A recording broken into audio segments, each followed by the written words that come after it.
Good evening, ladies and gentlemen. The March 19th, 2018 meeting of the Arundel County Council is now in session. You're invited to stand for the invocation and remain standing for the Pledge of Allegiance. Mr. Trumbauer will lead the invocation. Thank you, Mr. Chair. Let us bow our heads. Dear God, please bless this council and bless this meeting. Give us the wisdom and the understanding and the perseverance to make the best decisions on behalf of our constituents and all county residents. Amen. Amen. Amen. Pledge allegiance to the flag of the United States of America and to the republic for which it stands, one nation, under God, indivisible, with liberty and justice for all. Amen. All right, Madam Secretary, would you please read the ethics statement?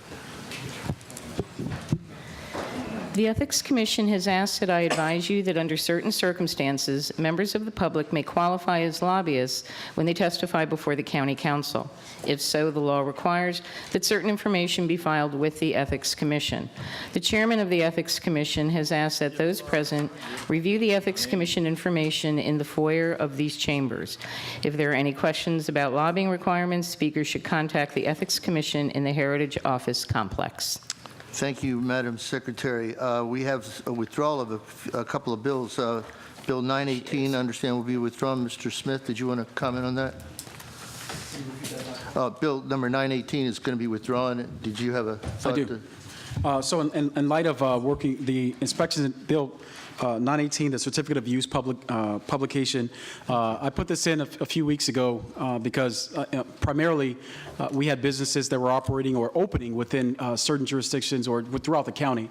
And a lot of times the citizens weren't aware of, quite frankly, some of the personnel and leadership in the county as well until it had already opened or it went through the permitting process. And so the effort was, just like we do with residential areas, if there's a development that is going to open up in an area, typically what happens is you'll see a sign outside, red marks on a whiteboard that says, hey, there's a meeting about this particular parcel.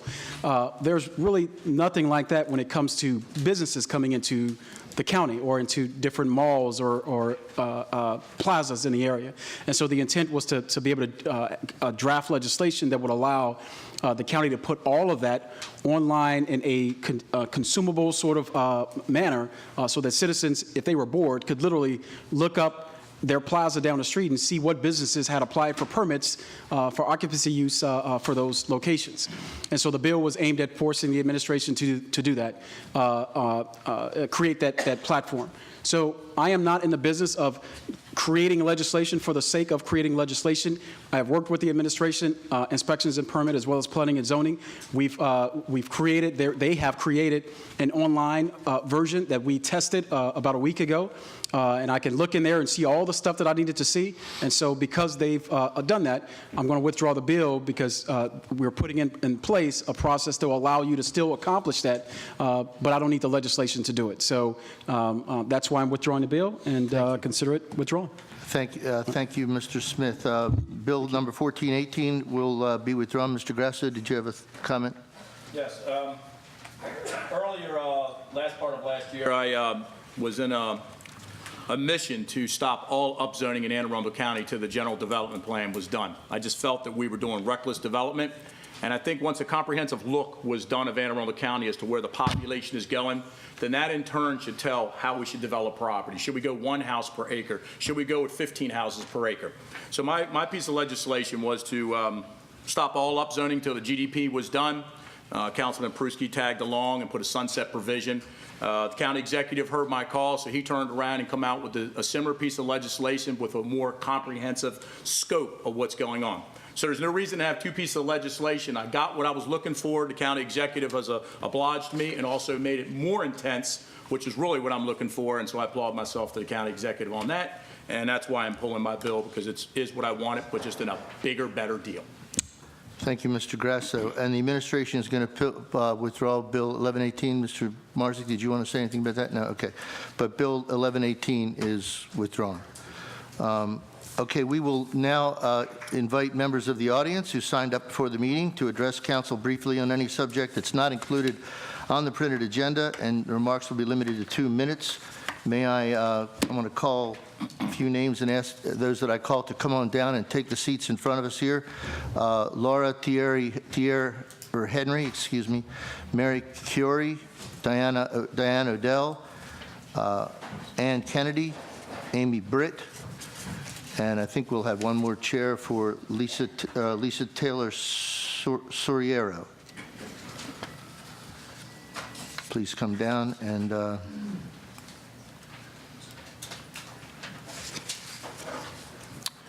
this is about things that are not on our printed agenda this evening. Ms. Henry, Yes. please give your name and address if you would, please. And Good evening, honorable council members. My name is Laura Thier Henry, Anne Arundel County resident at 241 Kentucky Avenue, Pasadena, Maryland. I am here this evening to voice my concern about current Anne Arundel County animal law, specifically the cruel practice of dog tethering. Tethering is when a dog is fixed to a single point on the owner's property, either permanently or for long periods of time. Often, the dog is tethered to a tree or another heavy object in the owner's yard. Tethering is a public safety hazard. Tethered dogs are more likely to become aggressive over time. This is partly because a tethered dog can't flee to safety if she's attacked or thinks she will be attacked. The dog can't escape the threat, and she feels she has no choice but to protect herself. Tethered dogs are a risk to children, who are more likely to approach unknown animals. Chaining also creates a hazard for dogs because they can become tangled and/or hang themselves. So many dogs are suffering night and day in cold and hot temperatures while chained or penned up. This is no life for a dog or any animal to be tied or penned up 24/7. I kindly urge Anne Arundel County lawmakers to strongly consider the cruelty and neglect of an animal that is living her entire life in these elements while attached to a stationary object. The dog is an intelligent creature. When chained or caged 24/7, they must wonder what they are being punished for. 19 states have laws restricting or banning dog tethering, as do about 215 local jurisdictions. Locally, Montgomery County, Maryland, has a law that's no more than 2 hours of tethered outside. So while people approach this issue from different angles, those who love dogs and those who would prefer dogs keep their distance can agree that tethering should be illegal. Let's break the chain together. thank you, Ms. Henry. Appreciate you coming down. Thank you. Thank you. Ms. Curie, Mary Curie? Kafori. I'm sorry. Yeah, my name's Mary Kafori. I live on the Mayo Peninsula, and I'd like to speak about the issue of general development plans, but I understand that's one of the items. May I speak to that issue?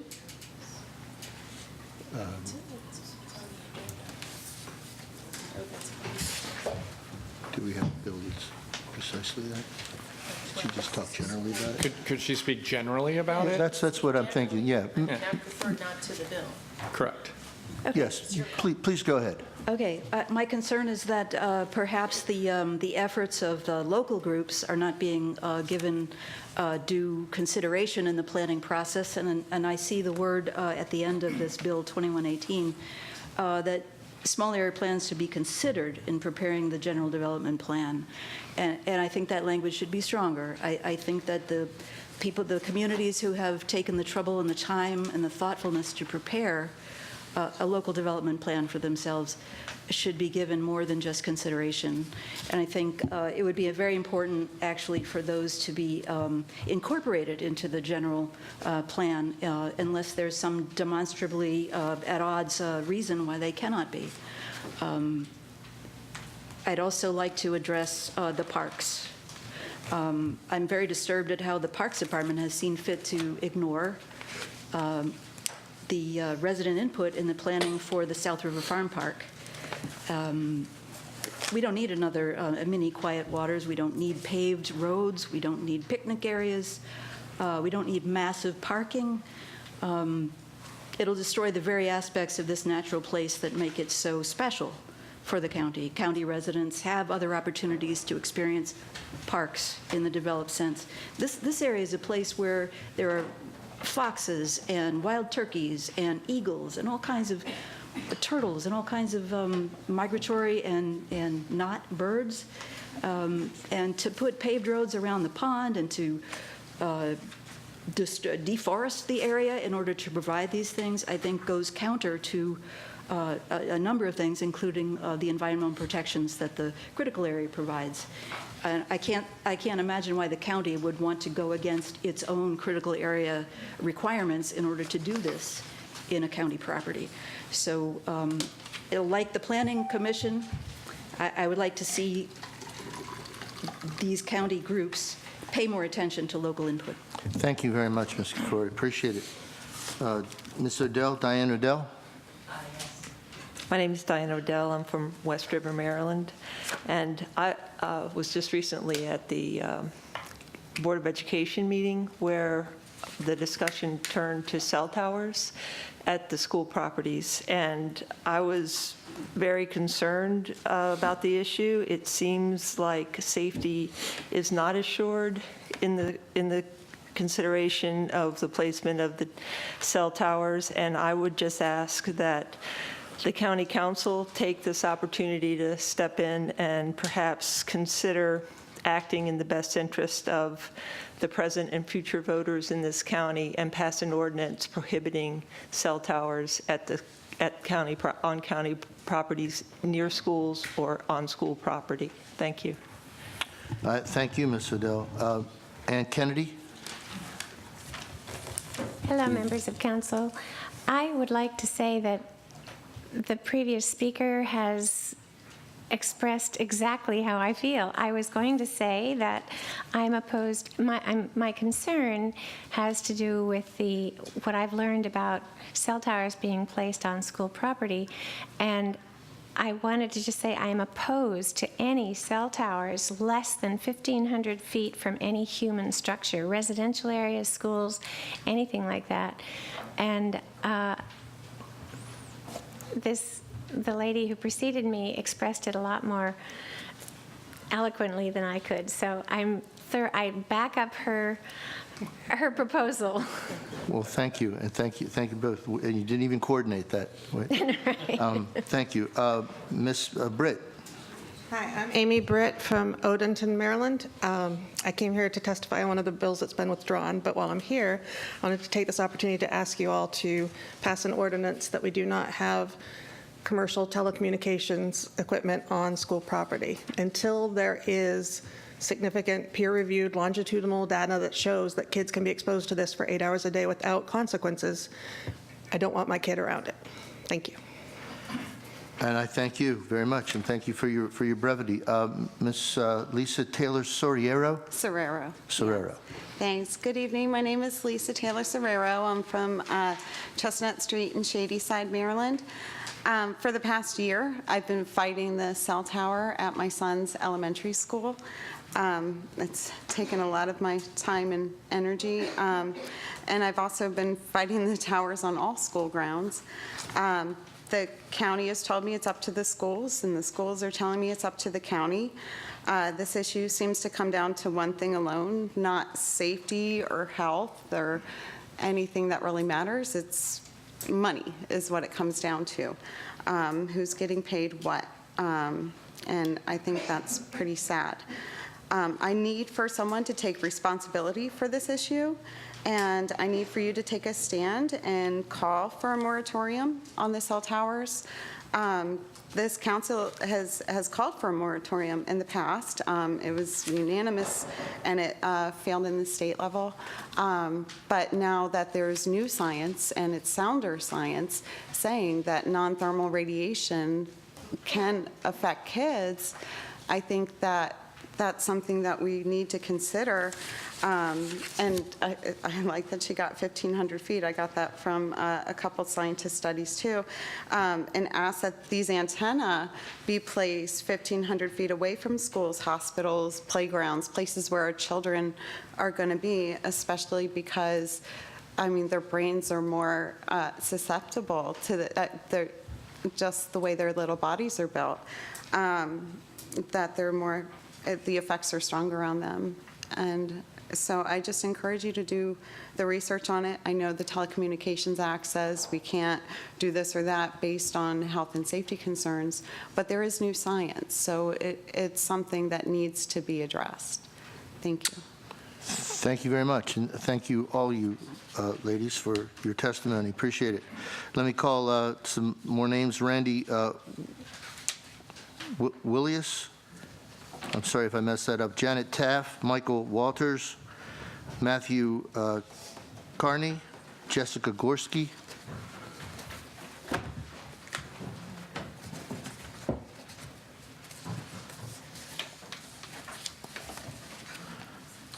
And I think we have room for Ms. Laura Kelman.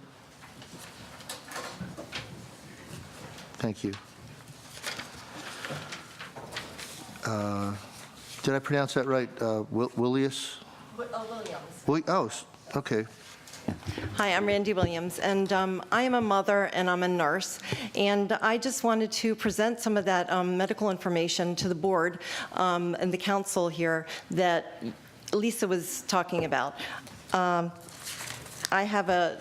live in Shadyside, Maryland, so I've been also involved with the cell tower issue at Shadyside, and I've been the person who is the nurse who the other members of the Shadyside group have come to say, you know, what's going on medically. So I've looked at a couple studies, which I'll present to your folks.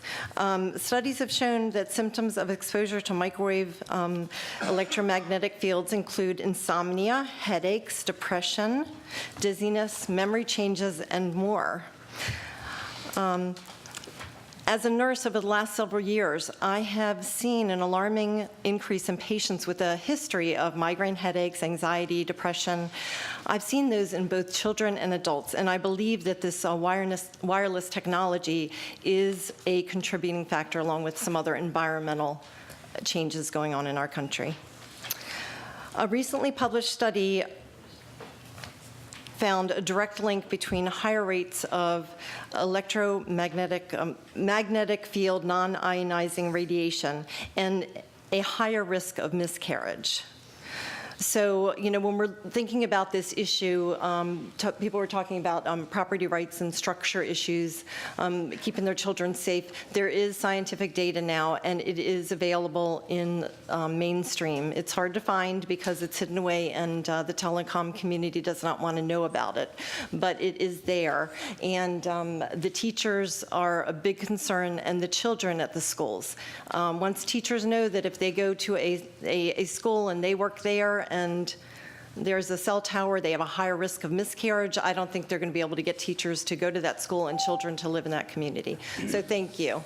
Thank you very, very much. Yeah. Can I use Appreciate your testimony. Janet Taff? Yes. Good evening. Good evening. My name is Janet Taff. I live in Tracy's Landing. I just wanted to be here to support anything against cell towers and the radiation that's emitted.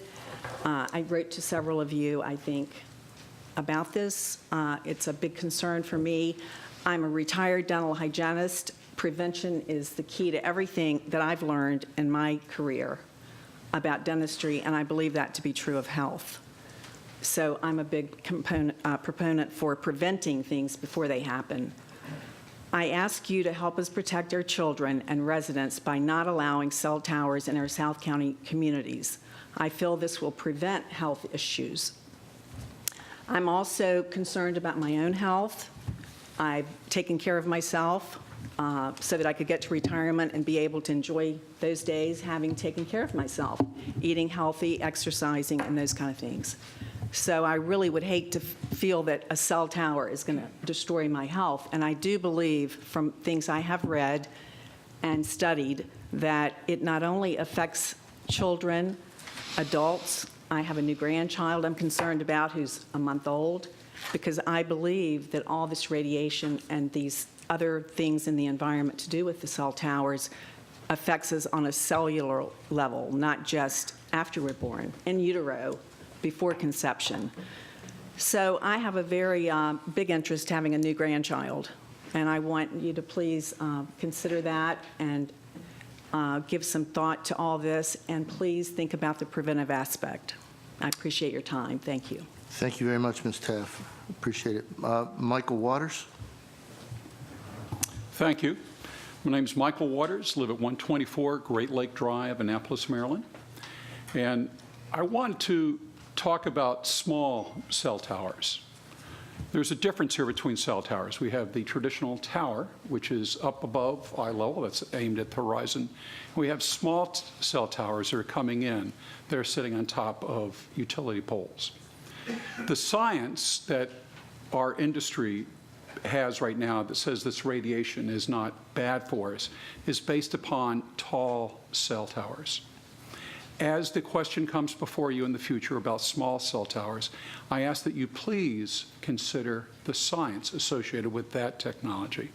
I can't say if that technology is good or bad. There really is, it's silent, right? No one can say it's good or bad. But before putting many of these units in the district, I just ask you to consider the science, please, for people's safety. Thank you. Well, thank you very much, sir. Appreciate it very much. Matthew Carney? Yes. I originally came to speak about a cell tower bill. I'd been looking and doing research into it, and as far as I can see, non-ionizing radiation doesn't pose a health risk. I looked into perhaps any contrasting scientific evidence, and most of it seems to not be consisting of blind, randomized controlled trials. And many of it seems to actually rely on possible placebo effects, individuals believing that seeing a new either electrical tower or cell tower going up seems to affect their health. And in what evidence, what scientific trials have occurred, it seems that individuals still feel they're having these effects even when the surrounding equipment has been turned off.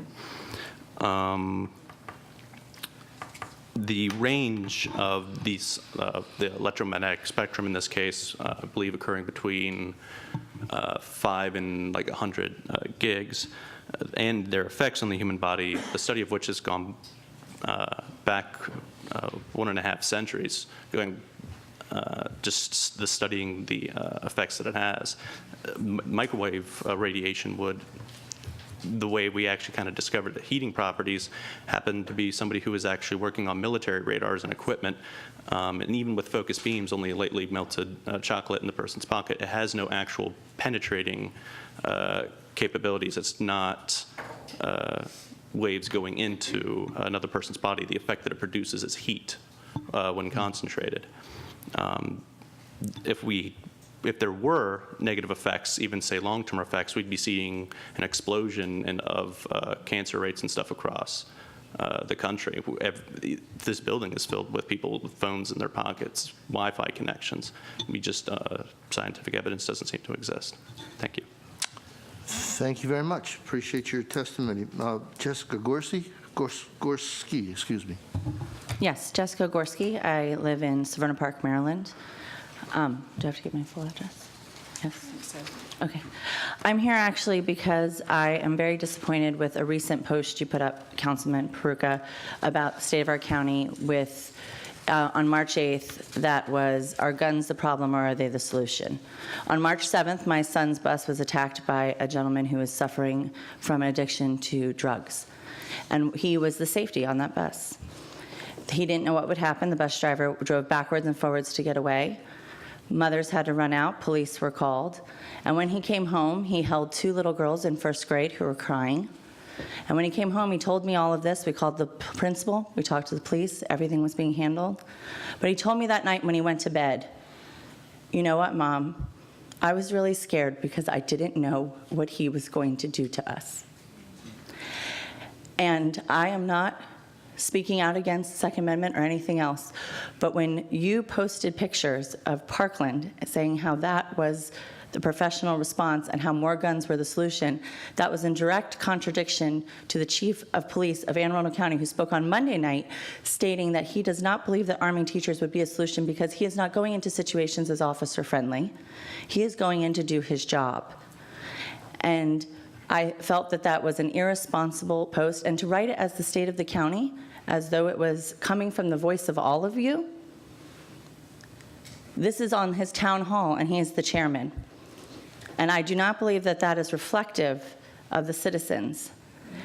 And while we are discussing solutions about what should be done to protect our children, I believe that was a very irresponsible post, and I believe that it was also completely disrespectful to those families and children. My son is experiencing trauma, and I would like you to withdraw that. Thank you, Ms. Gorski. Appreciate your testimony. Ms. Kelman, thank you. Yes, thank you. My name's Laura Kelman. I live in Cape St. Clair. I tonight request the consideration again of this county council to remove Michael Perutka from position as chairman of our county council. The council can choose to rescind his position anytime you desire. I am asking for the welfare of all county residents that you do so this evening.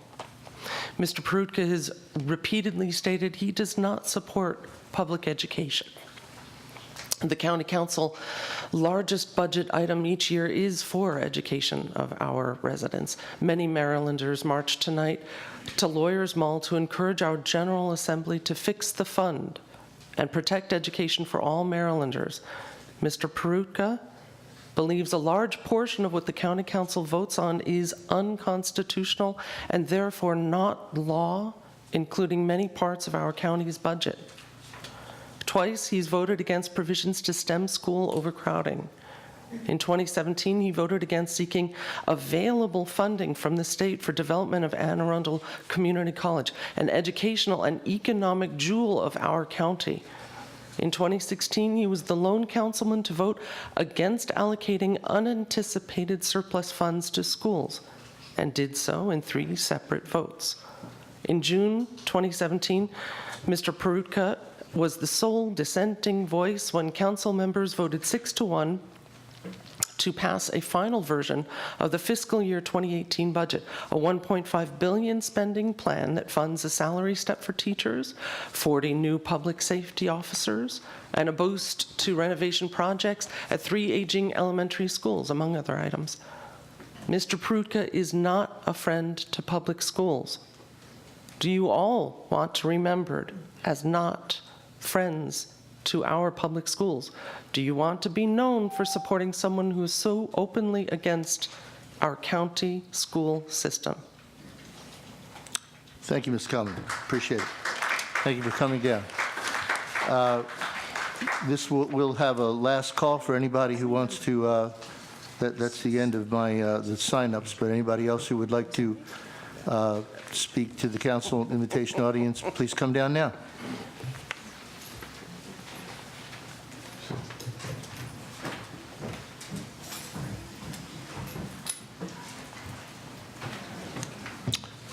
Ms. Johnson, good evening. Good evening, Mr. Chairman, members of the council. Once again, I did a lot of homework to prepare comments, but we have these people who are concerned about cell towers. I will remind you that 2 years ago, I came repeatedly with comments about cell towers because I had purchased a book, and I can't remember the name of it, but the author is Deborah Davis. She is one of the founders and board members of the Environmental Health Trust. And one of their major thrusts is the question of, what evidence do we have about the impact of cell phones and cell towers?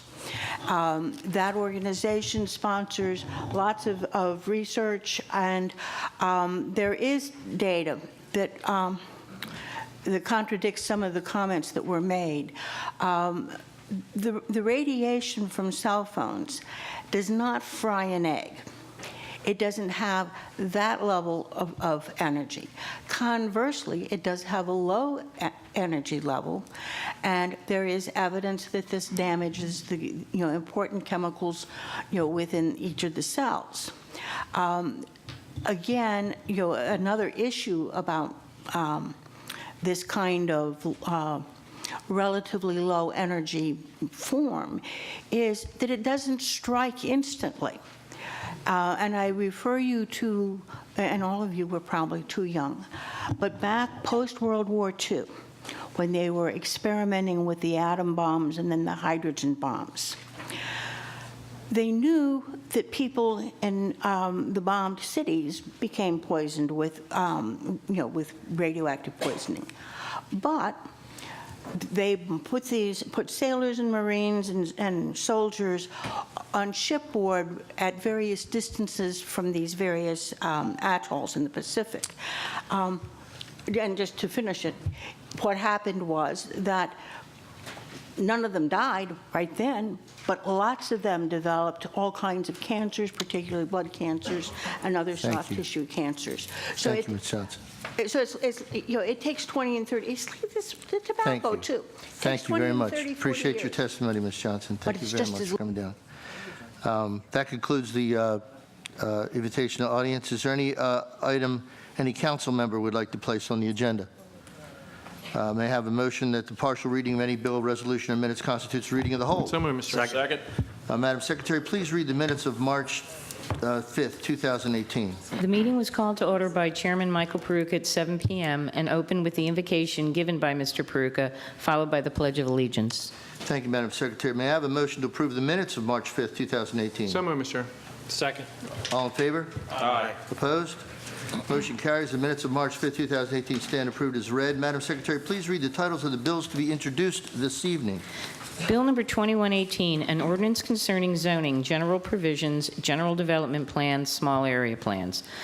Bill number 2218, an ordinance concerning zoning, general provisions, administrative adjustments of bulk regulations.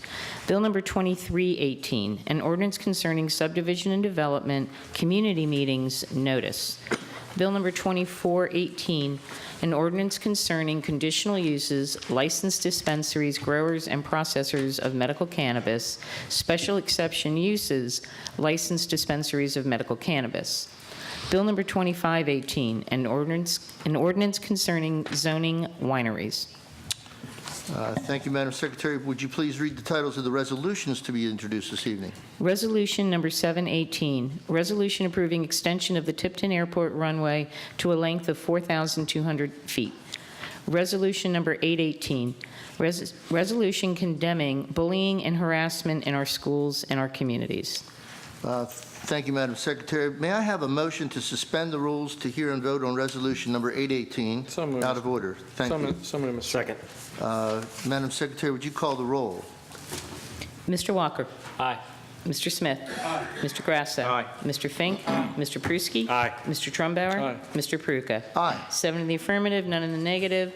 The motion to suspend the rules to hear and vote on Resolution 818 is adopted. Thank you, Madam Secretary. Would you please read the title of Resolution 818? Resolution number 818, resolution condemning bullying and harassment in our schools and our communities. Thank you. Mr. Trumbauer and Mr. Smith are co-sponsors. Mr. Trumbauer? Thank you, Mr. Chair. The council will recall last meeting we had some rather distressing testimony from some folks about some recent incidents, and I was moved by that testimony, and so I spent a little bit of time between then and now coming up with this resolution. This does a couple of things, and it's fairly simple. But number one, and I think most importantly, it's a public statement by the council that we are condemning bullying and harassment of any form. And I think it's an important note that while the testimony we received last meeting was specific to a couple of school incidents, we certainly don't want to suggest that bullying and harassment is exclusive to our schools. I mean, it exists in the communities, it exists on social media now, it can exist in the workplace.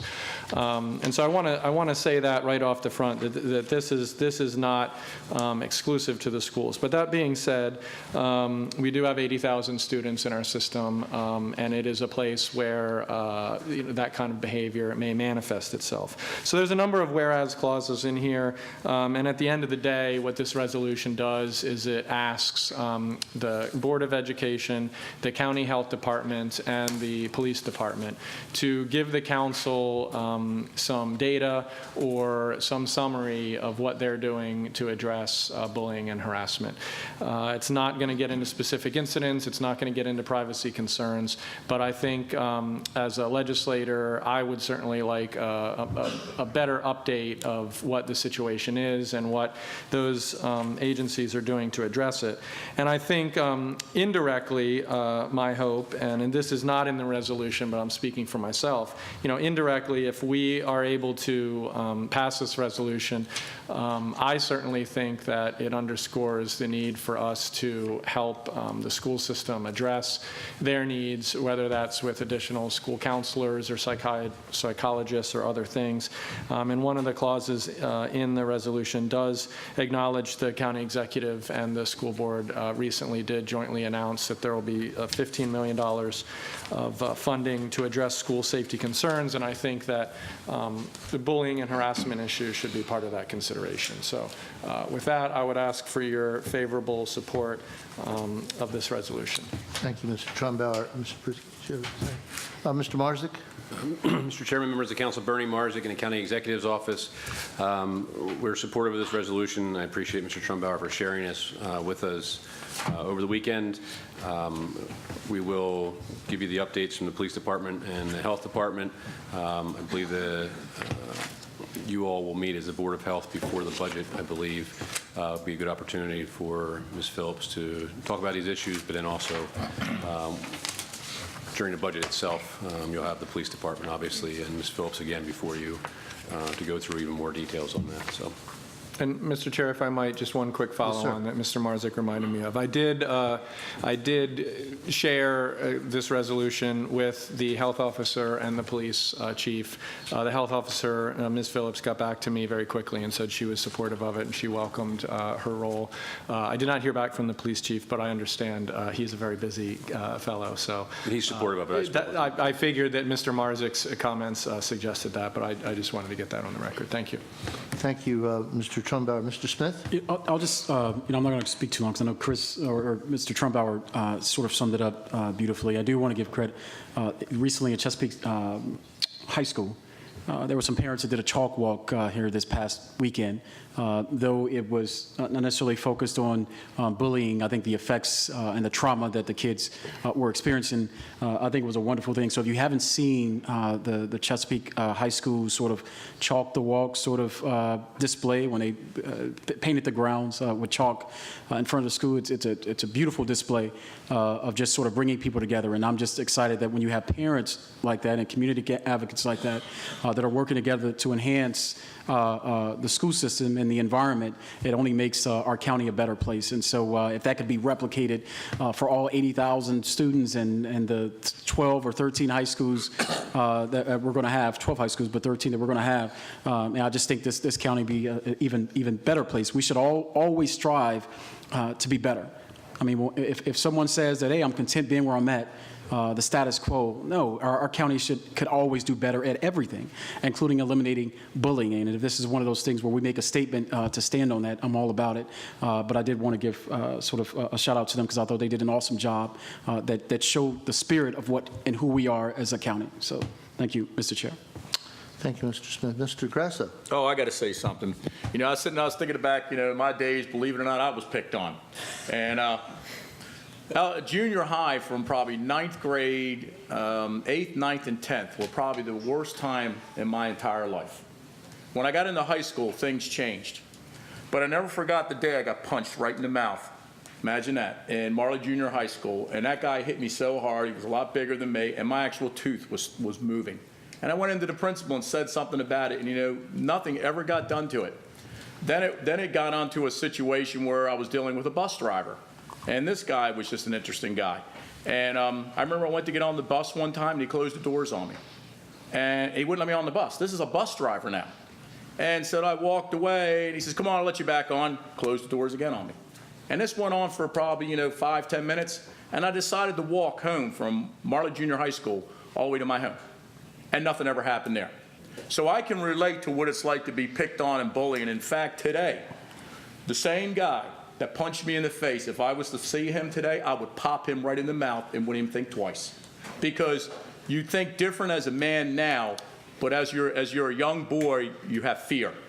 and you sit back and you try to say to yourself today, why do I have fear? And it might not be the man thing to do, you might say, but I will feel so much better because I felt like I know how I felt back in the 8th grade. And today, I'm hoping to that day to redeem that one day. So yes, I can understand what bullying feels all about, and I applaud both my colleagues for taking this role and leading us forward. So. Thank you, Mr. Grasso. Anybody else? Mr. Chair, let's just for the record show that the council does not endorse Mr. Grasso popping anybody. That was slightly bellicose, pugilistic there. If I could just add one quick comment. It seems to me that in our culture, many things that we used to think were wrong, now we think are right, and as the culture has changed. But we don't think bullying's right. Bullying's, we think it's wrong. And I would just like to add the thought that the reason that I think that it's wrong is because it denigrates the dignity of the human being, and the human beings are made in the image and likeness of God. And in my view, that's why bullying is wrong and will always be wrong. With that, we can. Mr. Chairman, yes. I just want to tag on to the rest of the story too. It gets better.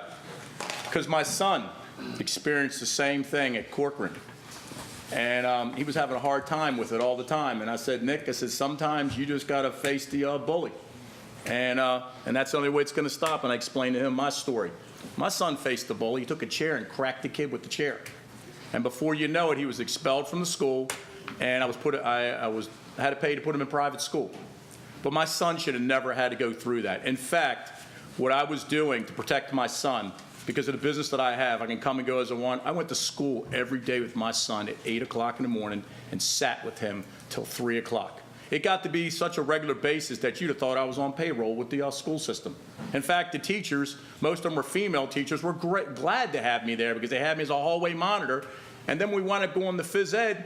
The female teacher would say to me, Mr. Grasso, do you want to take all the young boys with you? And before you know it, I started getting really good shape here. Because I started running the track with all the boys because they got at that age where they needed a male role model, I soon found out. But my son went through this. And like I said, and if anybody doesn't think this is a serious issue, you're deeply wrong. Because I know how it affected me today and how I still feel about it. And I know what my son went through and what he had to do to protect himself and what the outcome was. And I know you all don't endorse that once again, but that's my side of the story. And I'm sticking to it. Thank you, Mr. Grasso. Because this resolution was introduced this evening, and so that there was no sign-up sheet, we are going to hold a public hearing. If anybody wants to speak on this resolution, please come forward right now. Anybody? Yes, sir. Please state your name and address, please. My name is Chris Jimenez Brodnick, but I'm here on someone's behalf. I am testifying on behalf of Scott McMullen in support of this resolution. Scott lives in Annapolis and is running for County Council in District 6. And this is what he wrote. I am someone who cares about this bullying issue. I advocated on this issue on the national level through the American Bar Association. I have to interrupt you. I apologize. Could you just hold your thought for 1 second? While the difficulty is that you mentioned this is somebody that's running for office? Yes, correct. Right, okay. I think I'm correct to say that this body is not supposed to be doing or allowing political endorsements. But I would like you to continue just because you've started, and we want to hear the testimony. But I just want to make that admonition that this is not we're not endorsing anybody or not endorsing anybody for office, okay? I understand, Mr. Chairman. I appreciate it, sir. Thank you. I believe that Anne Arundel County students should know their rights. Know that you are not alone. Bullying happens everywhere. Even though bullying happens to a lot of kids, that does not make it right. Everyone deserves respect and everyone has the right to feel safe at school. Be your own advocate. Being your own advocate means speaking up for yourself and telling people what you need and taking action. Assert your rights. If someone isn't available to help you, ask another person. Don't give up. Bullying is harmful and can also be criminal. You have the right to save and document any cyberbullying, and you should not feel embarrassed to report it. You have the right to block the bully from your social media accounts. You have the right to have the bully's cell phone number blocked from your wireless carrier. Be a friend. When a kid goes somewhere without their friends, they are most likely to get picked on by the bully. If you see someone being picked on, even though you do not know who the person is, be a friend and ask the kid to walk away from the bully. However, do not put yourself in danger. Get an adult. If you see someone being bullied, get an adult. You can either tell the adult what is going on or ask the adult to talk to the kid who is being bullied. Take a stand. If you know someone who is being bullied, take a stand and tell them to stop him or her. Speak up. Tell the bully what you think of what's going on by saying, "That's not funny, let's get out of here," or something similar. You can help stand up for another kid. You should never feel pressured by your friends to do something you do not want to do. If you are ever being asked or pressured by a group of friends, take part in something that you know is against the rules and is dangerous or is just wrong. Tell your friends no and suggest another activity instead. If your friend continues to pressure you away, walk away. Thank you, and please vote in support of this resolution. And on my behalf, I just want to say quickly, since I was interrupted, I can agree, being a big guy, I necessarily didn't get bullied on, but I did take action, like Mr. Grasso said, and I walked away from the public school system without any getting expelled or any referrals.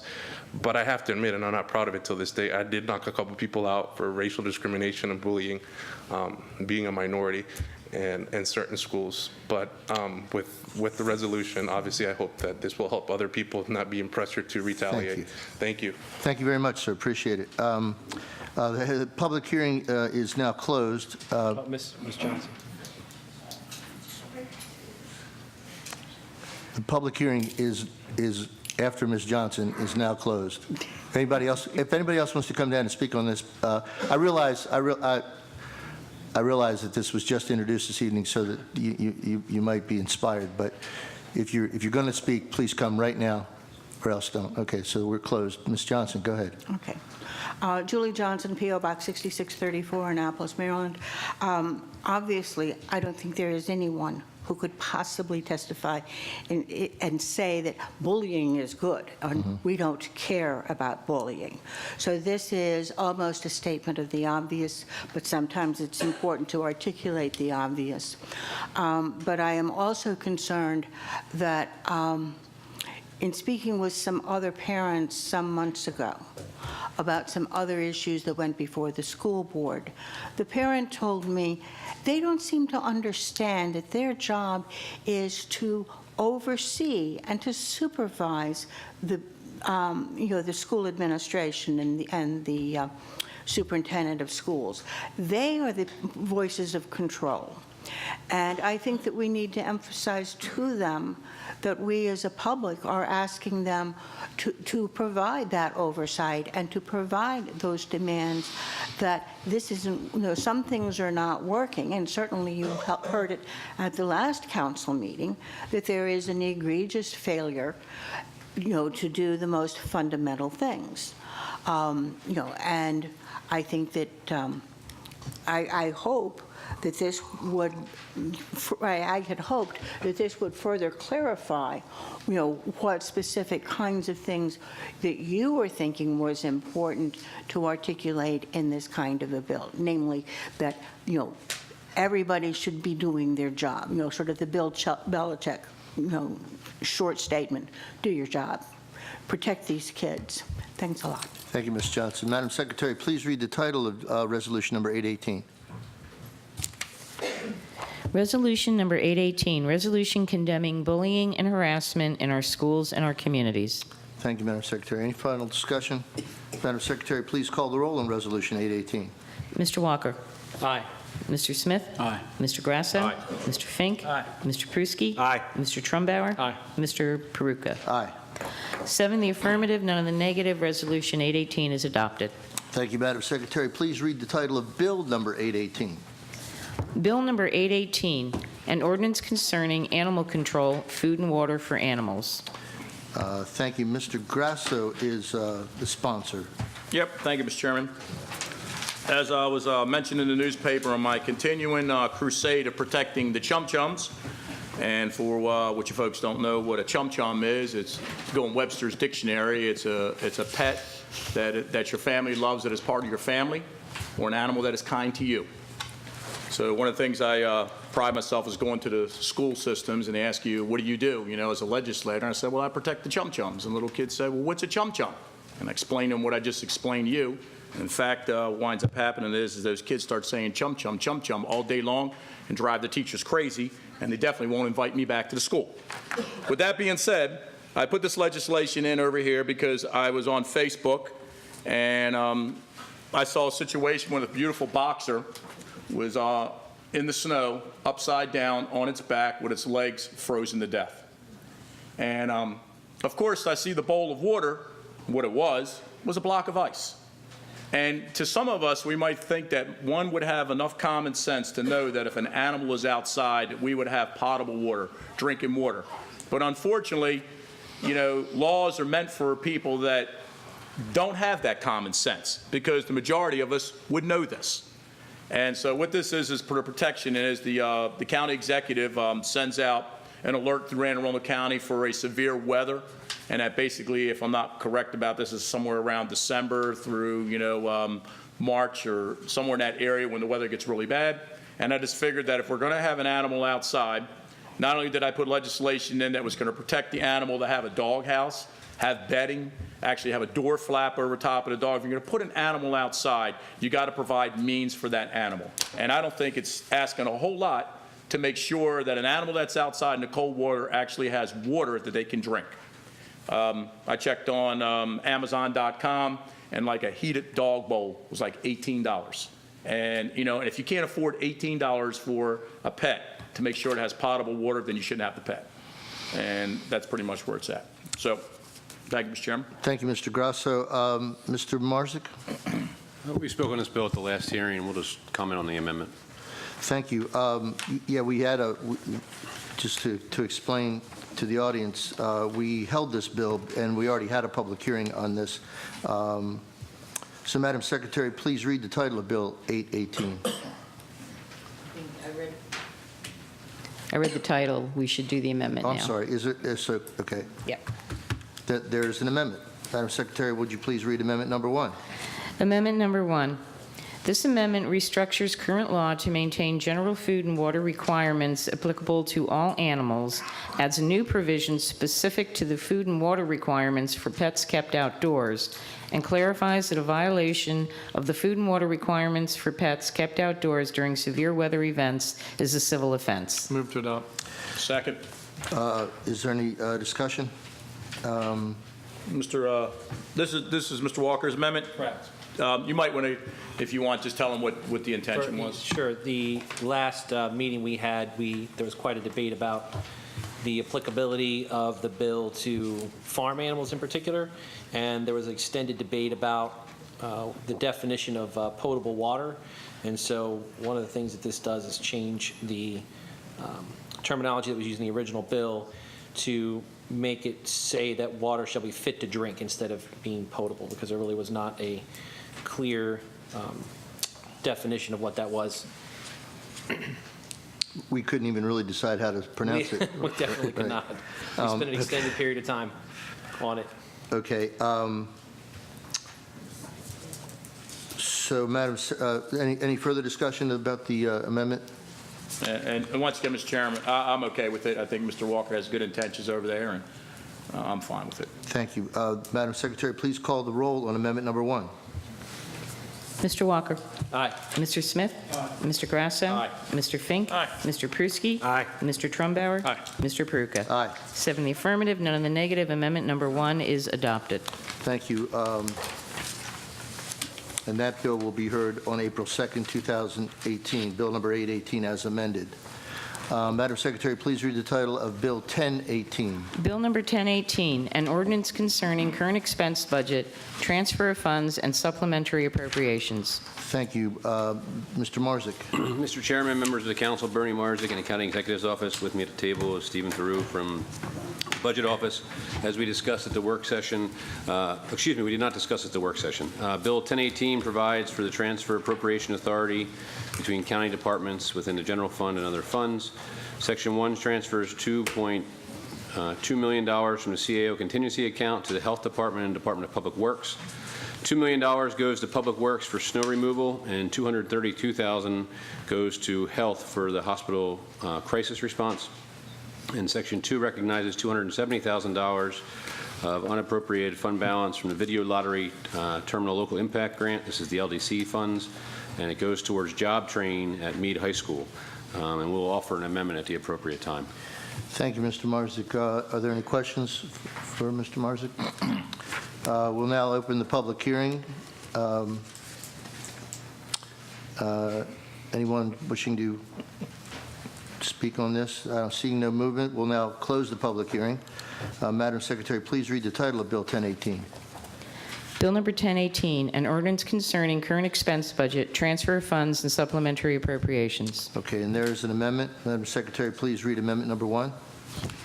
Amendment number 1. This amendment reduces the appropriation to the Health Department General Fund appropriation, behavioral health services, contractual services budget to $59,000 and adds $195,200 of appropriation to the Police Department's supplies and materials budget.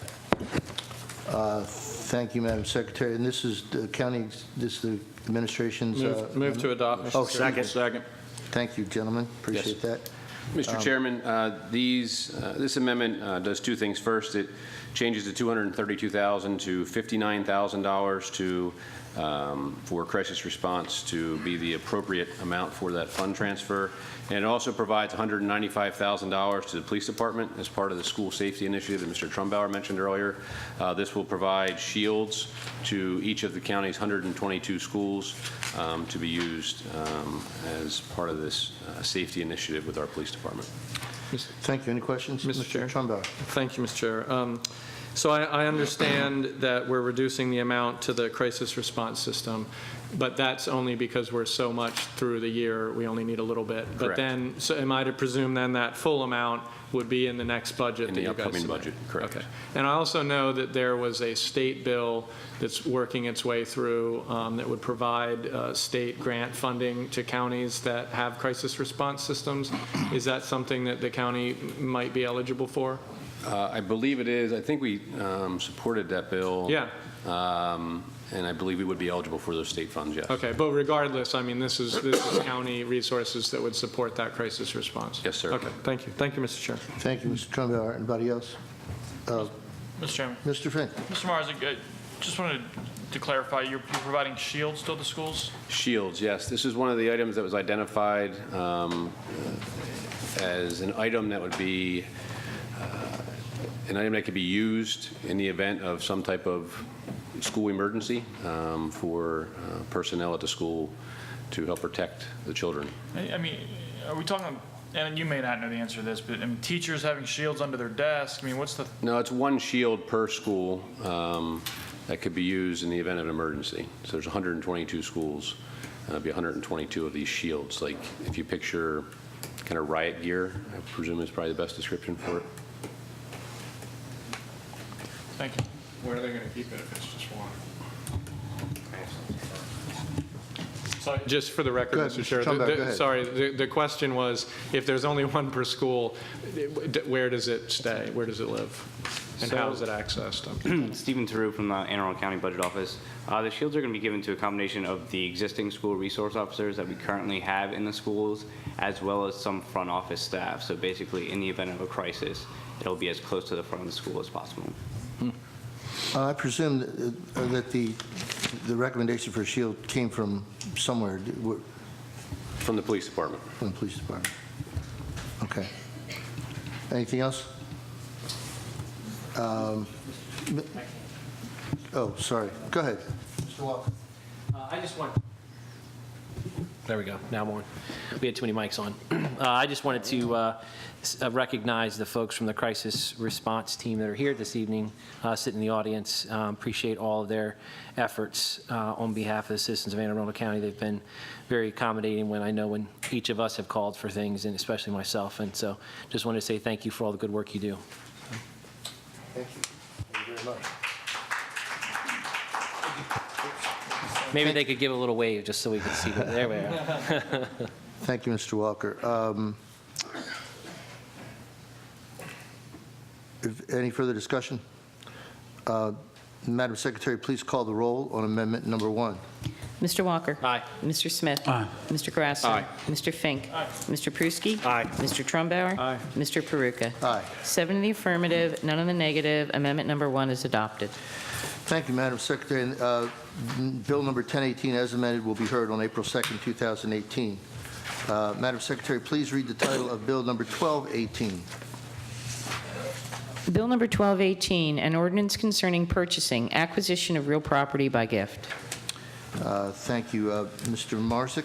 Mr. Chairman, members of the council, coming to the table, Samantha Harris and Nancy Noonan from Central Services, as well as Christine Niterer from the Office of Law.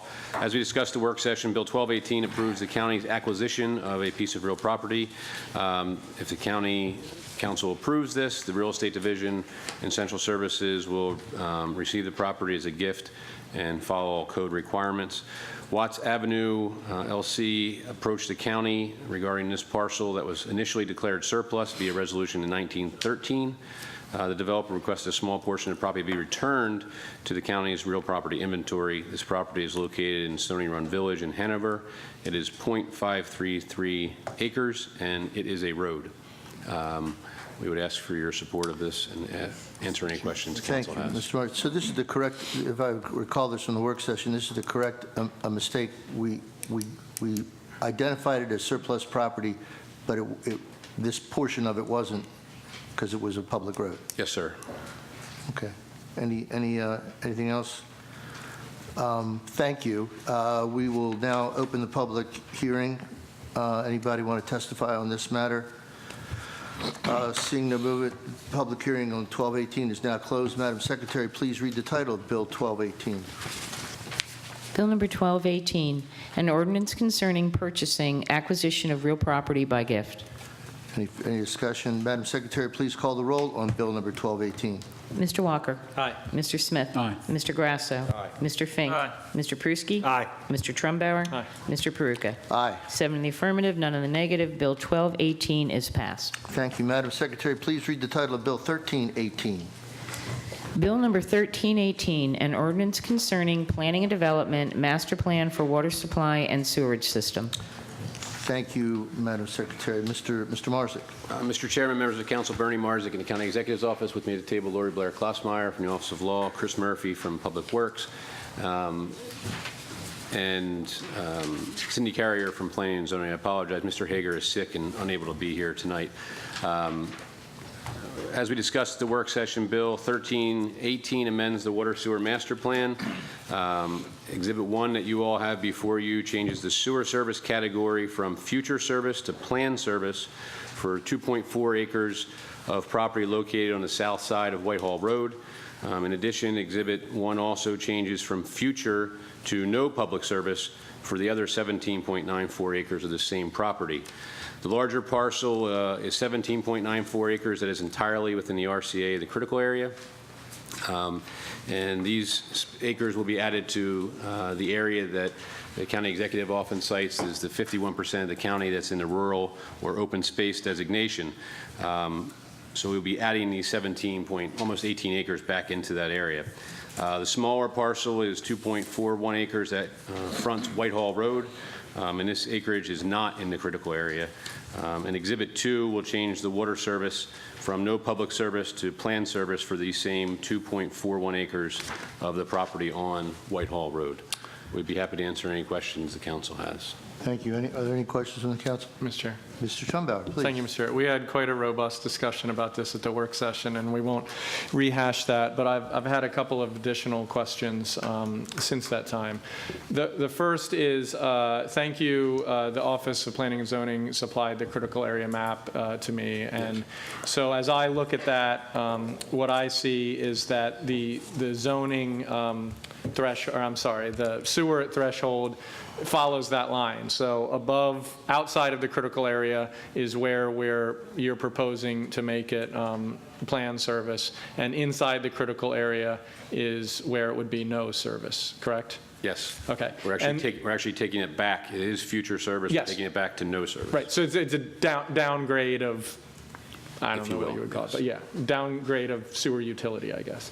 But the zoning line is different, and so the part that's under consideration from being changed from future service to planned service, it looks to me, I'm eyeballing this, that about a third of the property is in commercial and 2/3 is in RLD, thereabouts. Roughly. Yeah, okay. And so presumably, this is being done so that a commercial use can exist in that smaller area. But that commercial use, I guess, would extend into the portion of residential that's outside the critical area? Like, for instance, if there was going to be a restaurant put here, which is one of the rumors we heard about at the work session, how much of that footprint would have to be located on the C1 part versus on the back end of that? I'll defer to Ms. Carrier on that. Like, would the parking lot be in the back, or? For the record, Cindy Carrier with the Office of Planning and Zoning. This is a water sewer application. Yeah. It is not a site plan for Understood. development, and so we can't comment on something specific like that. The application came to us with, we asked for the uses on an application, and it said uses as permitted by the zone. Right. So that's. Yeah, and so sorry, I'm not asking you about the specific site plans for this location. What I'm asking is what would be allowed on the residential portion of that property once the sewer classification got changed from future service to planned service. Would the development envelope still have to stay on the commercial part of that, or could it extend to the entirety of the portion that's being reclassified? I guess that's my question. I mean, whatever uses were proposed would have to be in accordance with the zoning for that property. So if it's a commercial use, it would be on the commercial portion of it. I don't have, unfortunately, the RLD use list in front of me. Understood, yeah. But that you couldn't put something on the residential portion that wasn't already allowed as a use in the RLD. Okay. And then could any of the development, so if this were to pass, the sewer change was to pass, could any development that's associated with the commercial use be done on the part that's being downgraded to no service, or is that like a Marginal line where it couldn't be crossed? Well, it would be based on the zoning, regardless Okay. of what happened with this this proposal for the sewer. Yeah. It would still be zoning use specific. Okay, so there's a lot of folks signed up to testify, and I think we're going to hear about their specific concerns, but one of the things I heard is I think they're potentially worried that there could be additional development associated with the commercial use that's still in the area that we're downgrading. Is that possible or no? Only I mean, if it's RCA critical area. Well, in the RCA portion, I mean, Well, they are, the RCA portion is all part of the residential lot. right. So that part, but I believe there's a little bit of RLD zoning that's outside of the critical area and outside. So there's a little sliver in between. The RCA portion is protected. Can you just say, Kelly, protected how? I mean, When they went through the subdivision process, the RCA portion was subdivided off as a residential lot, and a conservation easement was placed over everything except for the portion that's designated for the proposed dwelling. So the critical area portion is protected by forest conservation easement that was recorded with the subdivision plat. And that's no matter what happens here tonight, that easement is in place? That plat is signed and recorded. Okay. Okay. Thank you. Thank you, Mr. Chair. Thank you, Mr. Trumbauer. Mr. Walker, go ahead. And does that limit them to one residence then? Yes. On that parcel? Yeah. In on the perpetuity? RC. They couldn't build like a subdivision back in there? No. Okay, thank you. Thank you, Mr. Chairman. Thank you. Mr. Frisky, go ahead. Yeah, I just have two questions, because obviously I followed up on the work session. But just to be absolutely clear for the benefit of the public, this does not deal with zoning. If they want to put a building there, they're going to put a building there. This is a question about whether they put in a septic tank or water and sewer. Basically, that's exactly what we're asking here. Yeah. So for the public, because I know a lot of people think that if this were to get voted down, that would change the zoning. That is not the case. They could go ahead. Same thing happened with the Russet McDonald's. It was just on water or on septic, and they switched over to public water. Same kind of zoning. So I just want to make sure that the residents understand that. Thank you. Thank you. Yes, there has been, thank you, Mr. Persky. There's been a great deal of community concern about this, and we're going to hear about it right now, I'm sure. It strikes me, though, Ms. Carrier, that Cindy, that one of the comments you made about you can't comment on something specific, and I think what I sense from what I've received from the community, from emails, et cetera, and from my conversations is they're looking for some degree of specificity of what's going to occur. But I guess what I'm going to ask you to do is to clarify that. You're saying that specificity is not possible to determine at this point. This just deals with. Yeah, no, we did not receive a specific use for this property, whether it's a dental office or a veterinarian or some other type of commercial use. We did not receive a specific use for this property, nor a plan or a site plan that would show us how that property would be developed. Okay, so and that's not something that at this point you can ask for or require? No. Okay. Mr. Peruka? Yes. I'll top your question. Will the Planning and Zoning Office in the next GDP ask for an upzoning for this property?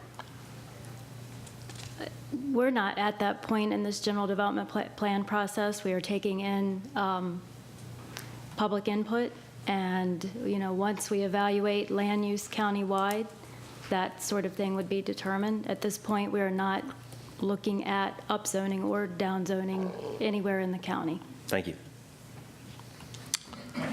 Okay, if there's nothing further, we'll open the public hearing. Have a number of people signed up. Teresa Reville, Charles Finley, Paul Burdette, Dan Bowler, Bob Murphy, and Britt Griswold. If you will come down, please, at this time.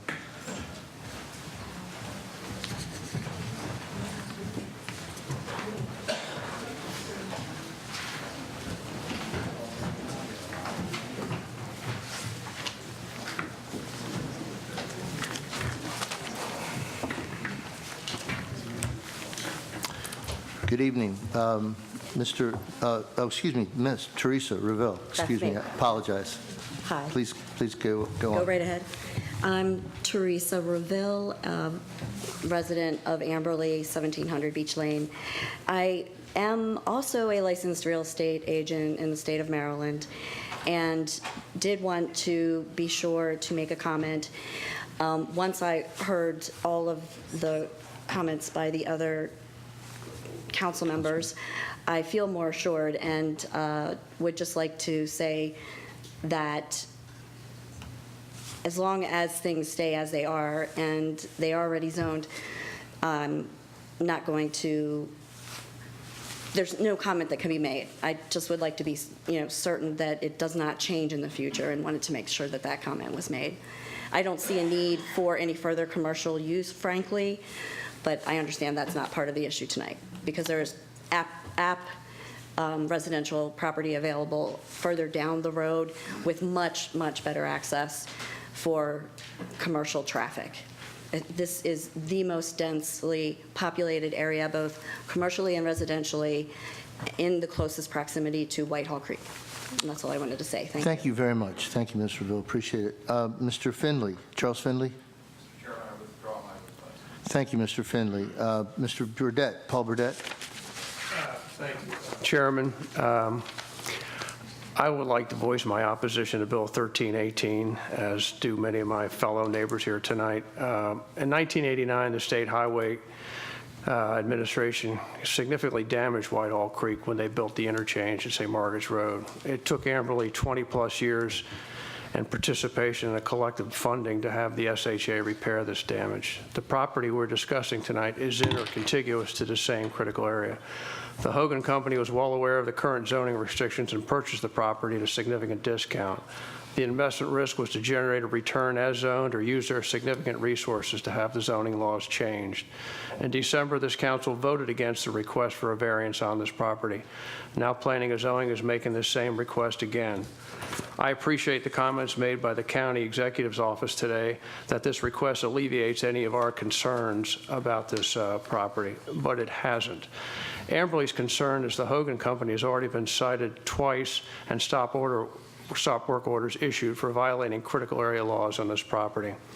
Also, it appears the Hogan Company is confident of tonight's vote as they are currently listing this property as having water and sewer. However, the more important issues here are the issues of law, specifically the critical areas law and the issue of timing. It is my understanding there may be an error in the critical area map, and the Office of Planning and Zoning has ordered another map done. We in Amberley believe a corrected map will place more of this property in critical area. Obviously, this creates a great incentive to receive a favorable ruling now. I ask the council to again delay any changes of this property until a corrected critical area map is completed. I believe any effort to better enforce the critical area law should take precedent over the requests of a resourceful developer who has shown repeated disregard for these same laws. Thank you. Thank you very much, Mr. Burdette.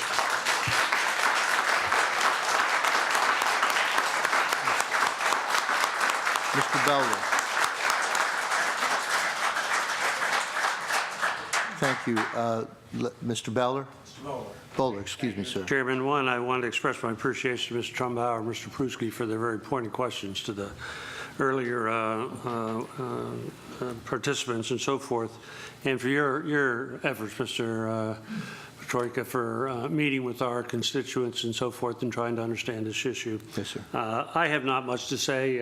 I'm Paul Burdette's neighbor and certainly support him and all his comments, but this is an issue that has been, I'd say, for 20, 30 years, been death by 1,000 cuts.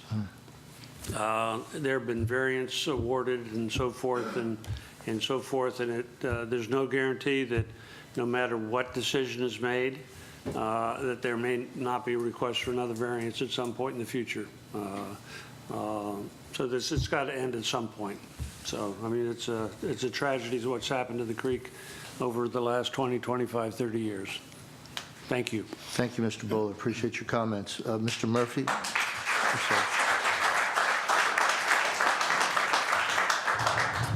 Mr. Murphy. My name is Bob Murphy. I live in Amberley, 733 North Holly Drive. I'm actually here at the behest of Bill Neville, a neighbor, another Amberley resident, who has invested a good portion of his life in the Broadneck Small Area Plan.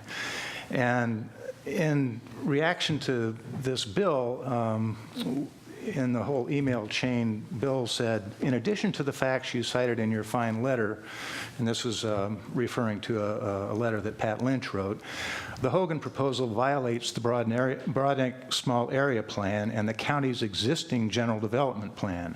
This is another example of weakening both documents, including the sewer and water plan, which is a key GDP implementing tool. Well, back in 2001, there was a commission that consisted of residents and county employees and subject area experts, and they came up with a very comprehensive small area plan for the Broadneck Peninsula. And this plan, as I understand it, was largely adopted as part of the general development plan by the county. And as Mr. Bowler and Mr. Burdette have testified, this has been a slow march toward changing things and having commercial development where none was ever planned or intended to be. And I'll read to you the premise of the Broadneck Small Area Plan. The citizens' vision for the Broadneck Peninsula is first and foremost to preserve the unique residential and close-to-nature character of our communities while making specific improvements that encourage the revitalization of existing commercial areas. Our challenge is to channel anticipated, and so on and so forth. Well, there's no mention in this plan of minimum wage chain restaurants to support more Route 50 traffic. And all I'm saying is that when this happens, property values in our area are going to go down, and the tax revenue from our neighborhood, which probably exceeds $10 million a year, is going to go down too, as the property values plummet. I'm sorry to interrupt you, Mr. Murphy. Thank you very much for your thoughts. Appreciate it. Britt Griswold. Thank you. Britt Griswold, 823 Holly Drive East in Amberley. As you can tell, I and my neighbors oppose this change strongly. You'll find that an overwhelming number of Amberley community residents and residents of the Broadneck will oppose commercial development in sensitive areas, which this is. The protection of our creeks and remaining forest lands is highly valued.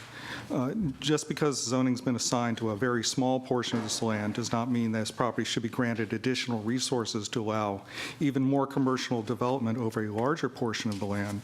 And I note the Hogan property diagram that they're advertising shows commercial development sliding right over into the residential portion of the property off the C1. So their plans are to get you to do something to help them out in the future. I strongly oppose adding this change at the expense of the majority of our constituents to help one individual company. I urge you to reject the request to modify the master plan and allowing more development in this sensitive location. The proposal violates the Broadneck SAP and the county's existing GDP. This is an important implementing tool, and when you change it, it makes a big difference. You're under no obligation to approve this change, and at a minimum, I would like you to hold off on this bill until we have an accurate critical area remapping of the property. Thank you. Thank you, sir.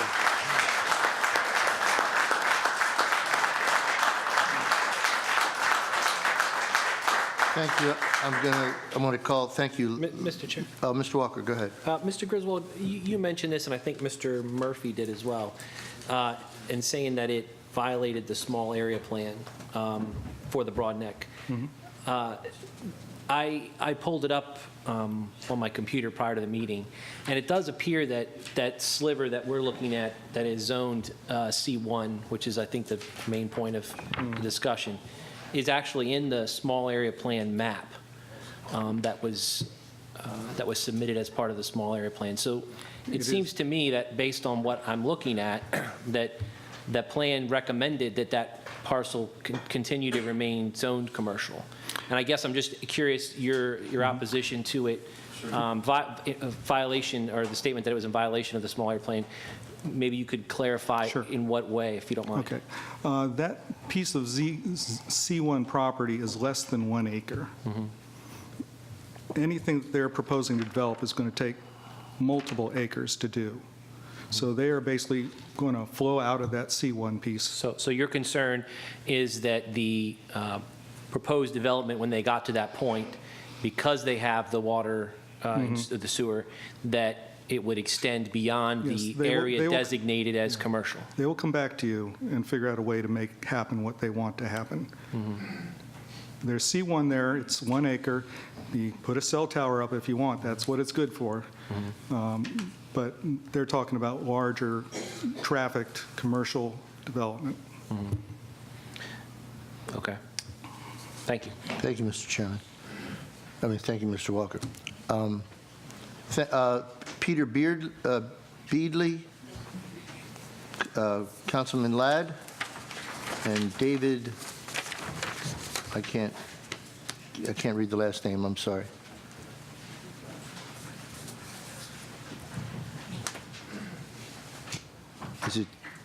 Keeley? Bradley, okay. You were in a hurry when you signed up, weren't you? Peter Bradley, yes, okay, but the name I couldn't read is David. David. Anyway, Mr. Bradley, please go ahead. Okay, well, thank you. My name is Peter Bradley, as stated. My address is 615 Canal Lane. That's in Whitehall Manor. I'm the president of the Homewood Community Association. I'm here representing the residents south side of Route 50 along Whitehall Road. We are opposed to Bill 1318, which would allow for commercial development on an environmentally sensitive area. Thank you very much. Thank you very much, Mr. Bradley. Councilman Ladd. There you go.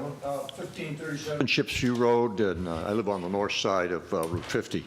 I want to talk about the same thing about the split between C1's property and the residential property, which Vice Chairman Trumbar has explained how it exists. I just got promoted. I think someone put the vice chair label on the wrong spot, but I'm just going to keep this right here. I'm going to reclaim my time for that here. Whoever did that, thank you, by the way. You made my night. I want you to know that we are paying attention, Chris. The scuttlebutt is that the developers will have to come back for a rezoning on the balance of the property, the 2.4 to get it up into something, 1.4 acres to get it up to 2.5. My analysis that I heard done says that the requirement of land that they need on that 1 acre to get this project started reduces significantly the amount of available property that they can put commercial stuff on. The whole thing hinges on rezoning, upzoning part of that parcel. My hope that the record will clearly reflect that this approval of this sewer plan does not constitute approval or an error as a basis for seeking routine upscaling of the upzoning of the property. This does not have anything to do with approving the zoning, period. So I want to make that point. The other thing that I would like to say, and I want to go back to a piece of paper, there was something that was on the paper about bridge traffic to the Bay Bridge. If you look at that son of a gun and you read what was in the paper on Sunday about the veto authority that exists on the Eastern Shore for moving a bridge crossing elsewhere, it's very, very dicey. They got veto authority. If we're going to have relief in this county for traffic, they're going to have to put more lanes on it. If you put more lanes down Route 50 from about the Severn River Bridge east, both sides of the road are constrained by service roads, one of which is this. When you talk to the engineers about how we're going to put the extra traffic down there, what I have heard, I will repeat to you, I can't prove it in writing yet, is they want to put an elevated roadway over 50. That's urbanization run amok, at least where I sit. So they've got a real problem with how we get the space on the side of the road. This sits right there. So the larger point is, if we want to do stuff that's right for the county and the Broadneck Peninsula, we've got to, in the general development plan, in the zoning, start protecting the land space we've got for bigger roads. Otherwise, we're going to choke big time. It'll make Forest Drive look like play toys. A play toy situation. So I understand that's a far way away from it, but from what's at the table today. But it does pertain to the zoning that you're going to have to change to accommodate the stated ends. And to that I say, I ask you to stand firm saying this only has to do with a sewer plan, nothing about anticipating or creating an error in zoning which could be routinely adjusted to an upgrade. And I thank you for the use of your time. Thank you. Well, you are entitled to the time, sir. Go ahead, Mr. Trumbo. Thank you, Mr. Chair. Thank you for your testimony, Councilman Ladd, and I take your point about the zoning, which is one thing I think we're trying to say. But I didn't glean from your testimony whether you were for or against the particular bill before us with the sewer. Do you have a position? I would like to see it delayed. At this particular point, if you well, I think it should not be passed, because The evaluation that I heard on what you can do with 1 acre of commercial property with the requirements that have to be met, there's virtually no usable land that you can put anything for on that lot. I heard that from what I consider to be a trusted source. That's why I would say, you can pass it, but it's meaningless. It doesn't gain you anything until you change the zoning on the adjacent piece. But it does gain, if I might, it does gain the downzoning of sewer classification for the bulk of the property, the residential For part. the adjacent property. I agree with that. But the current zoning on that lot is that it's RLD. Correct. And you can put 1 house on it, and it's 7 acres, and that house is about 7 acres. And then you're back, and the problem is you've got to have a well and a septic. All right, thank you, Mr. Mr. Chair. Mr. Smith. Mr. Lott, your quick question right here. No vice chair, just regular. When it comes to, I'm glad you mentioned the well and septic. Just from your experience, it's serving in this body as well as your sort of in-depth knowledge on zoning in general. When it comes to well or septic, yeah. What do you believe is the greater threat to the environment? Right now, I think it's a septic. So septic is the greater threat. The septic runoff, the septic runoff uncontrolled going into the waterways to cleaning up the bay is a bigger challenge than the water than polluting the subterranean water. Mm-hmm. There is a simple thing that we could do, for example, and maybe you've heard about it. We could pump the outsourcing of the waste treatment plant that we have down there on Sandy Point and pump that back into the aquifer and improve the quality of the water in the aquifer. That water coming out of a waste treatment plant today is that good. Chris Phipps will tell you that. So I think the bigger problem is the sewer runoff and that will get down into the creek. Sorry. All right. Thank you. Thank you, Mr. Chair. Mr. Chairman. Thank you. Yeah, Mr. Prisky. Councilman Ladd, thank you again for coming. And I think you made a great point, because I said it in my opening about that this is not about what's the future. And I'm going to go on record now that I won't support any upzoning for any future. The question comes down to, though, is that we had folks testify to worried about the creek and the waterway. Well, if you put in septic and well, that's the worst thing. So if you're limiting, the area, and that's the struggle that I'm having with this, is that you're talking on one thing where you want to support the environment, but on the other hand, you don't want, water and sewer. And I understand your point about limiting to what they can do. The water will come out, if you don't extend the water, you can take the water out of the ground with a well, and that's not a problem. The technology that is available today for septics is quite good. And when it runs amok, it runs into the creek. And so I'm not prepared to say what all the current state-of-the-art stuff is able, but they even have these things that go up in the mounds and all that. There's a lot of very sophisticated septic service that you can have on a house. But if you're going to put a fast food restaurant in there, that's a horse of another color. And that's almost a health department issue. I mean, I know of one right down the street there, the Severn River Inn, goes to considerable expense of having their kitchen waste dealt with in a separate tank and all that. So it can be done, but I would question whether it can be done effectively without a sewer. Thank you. Thank you. Thank you. Mr. Katz, I'm going to call on you in just a second here. But I thought that maybe that was me, David. I thought you. You know what? I realized that my mistake, and I realized it was, but I wasn't going to bring attention to it. But thank you for bringing attention to it. But I want to ask anybody else that's going to, I see Ms. Johnson standing up. Anybody else that's going to testify, please come right now.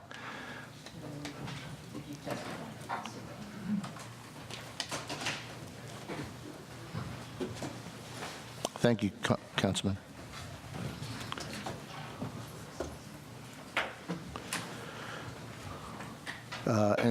Okay, so, and there's a spot there for you. There you go.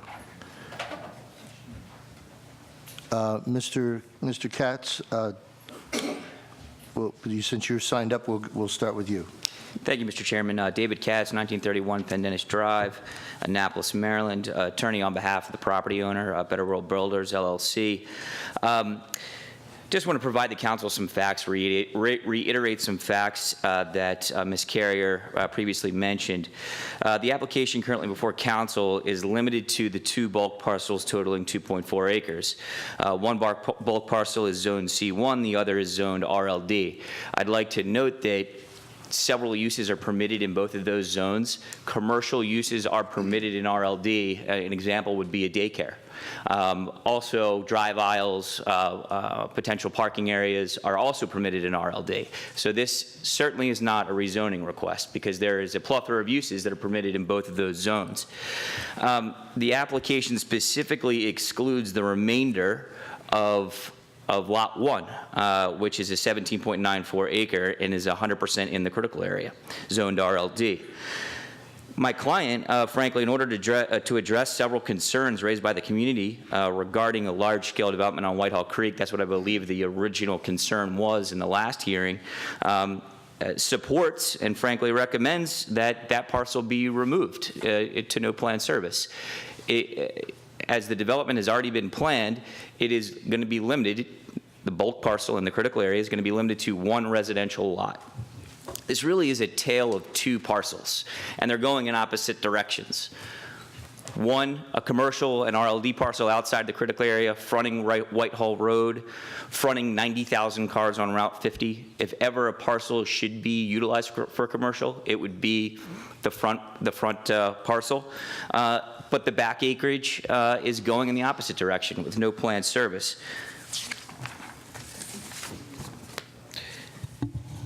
Just some more facts about the properties. Let me interrupt you.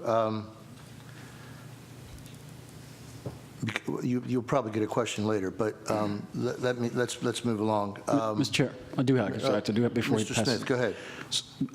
Just for the record, what is anticipated being built at that location? No uses are anticipated at this point. What would be an idea if the property was still on, because you can obviously still build there now with well or with septic. What hypothetically could be a gas station, or not a gas station, a restaurant, or a restaurant's permitted. I mean, if you can look at the table. Front property. Yeah, you can look at the table of uses. C1 has, several commercial uses that are permitted under the underlying zoning. RLD certainly is much more limited, but a medical office of sorts, dental office, law office, restaurant, daycare, those types of uses would fall under the 2 zoning categories. Thank you, Mr. Chair. Thank you. Mr. Katz, there has been, in my experience, and I've done my best. This is in my district and this property, and I've done my best to try to hear what everybody has to say about this and understand what they have to say. And it seems to me that part of the overriding difficulty here that I think we're all facing is that there is some built-up acrimony, and it goes back apparently some time, and I'm going to say before my time. I'm an old guy, but it's before my time here. So it has to do with some either past dealings or past accusations, et cetera. My understanding is that there were 2 citations that were issued and that they have been resolved and adjudicated. I'm going to ask you to comment on that in a second. I also understand that there, and it was referred to earlier here by one of the people giving testimony, that the interchange there, when that was done, there was a failure of a stormwater retention device. I might not be saying that right, but that there was a silting into the river that the gentleman said that they're still trying to recover from. But that particular problem, that has apparently been adjudicated and resolved, even not solved. But I mean there was I guess joint funding that went to do some dredging. But that second situation I'm describing, did that have anything to do with you? Absolutely not. I don't mean you, I mean your client. Yeah, my client. So No, that was far before my client ever owned the property. Okay. Order, please. So, going back to the first question I asked with respect to the past dealings, is it in fact the case that there were violations and that those violations have been adjudicated and settled and resolved? They have. Specifically, I mean, violations were issued with regard to grading disturbances on the property. My client disagreed with the county's original position, but both issues were resolved with the county without, and at this point, it's under a settlement agreement with my client. So it's in the rearview mirror. Okay, I appreciate it. It's not for some people, but I appreciate your testimony. Let's go from right to left here, maybe. Mr. Chair? Oh, I'm sorry, Mr. Walker. Could I ask Mr. Katz a question? Sure. Sorry. The portion that's C1, there's some concern about, as I understand it from some of the folks, about the potential of a change in zoning in the RLD portion. What is, if this amendment passes or this bill passes, the portion of the property that is zone C1, how many acres is that? Just under 1 acre. Just under 1 acre. And the part that's not C1, that is RLD, that doesn't jut into the critical area, assuming that the maps are correct and not, I'm concerned about some of the folks saying that there's a critical area adjustment that needs to be made. Assuming that the maps we have in front of us are the correct maps for now, what portion of the RLD acreage is outside of that RCA that has the easement and all of that? I believe the total is 1.4 acres. So just under 1 acre and 1.4 on the RLD portion? Yes. Do you have the exact number on the under 1 acre? I believe it's 1.48 acres. 1.4, and then, but the just under an acre, is it like 0.93 or 0.90 or? 923. 923, thank you. Thank you, Mr. Chair. Thank you. Ms. Lynch, would you like to testify? Oh, I'd rather go at the end, if possible.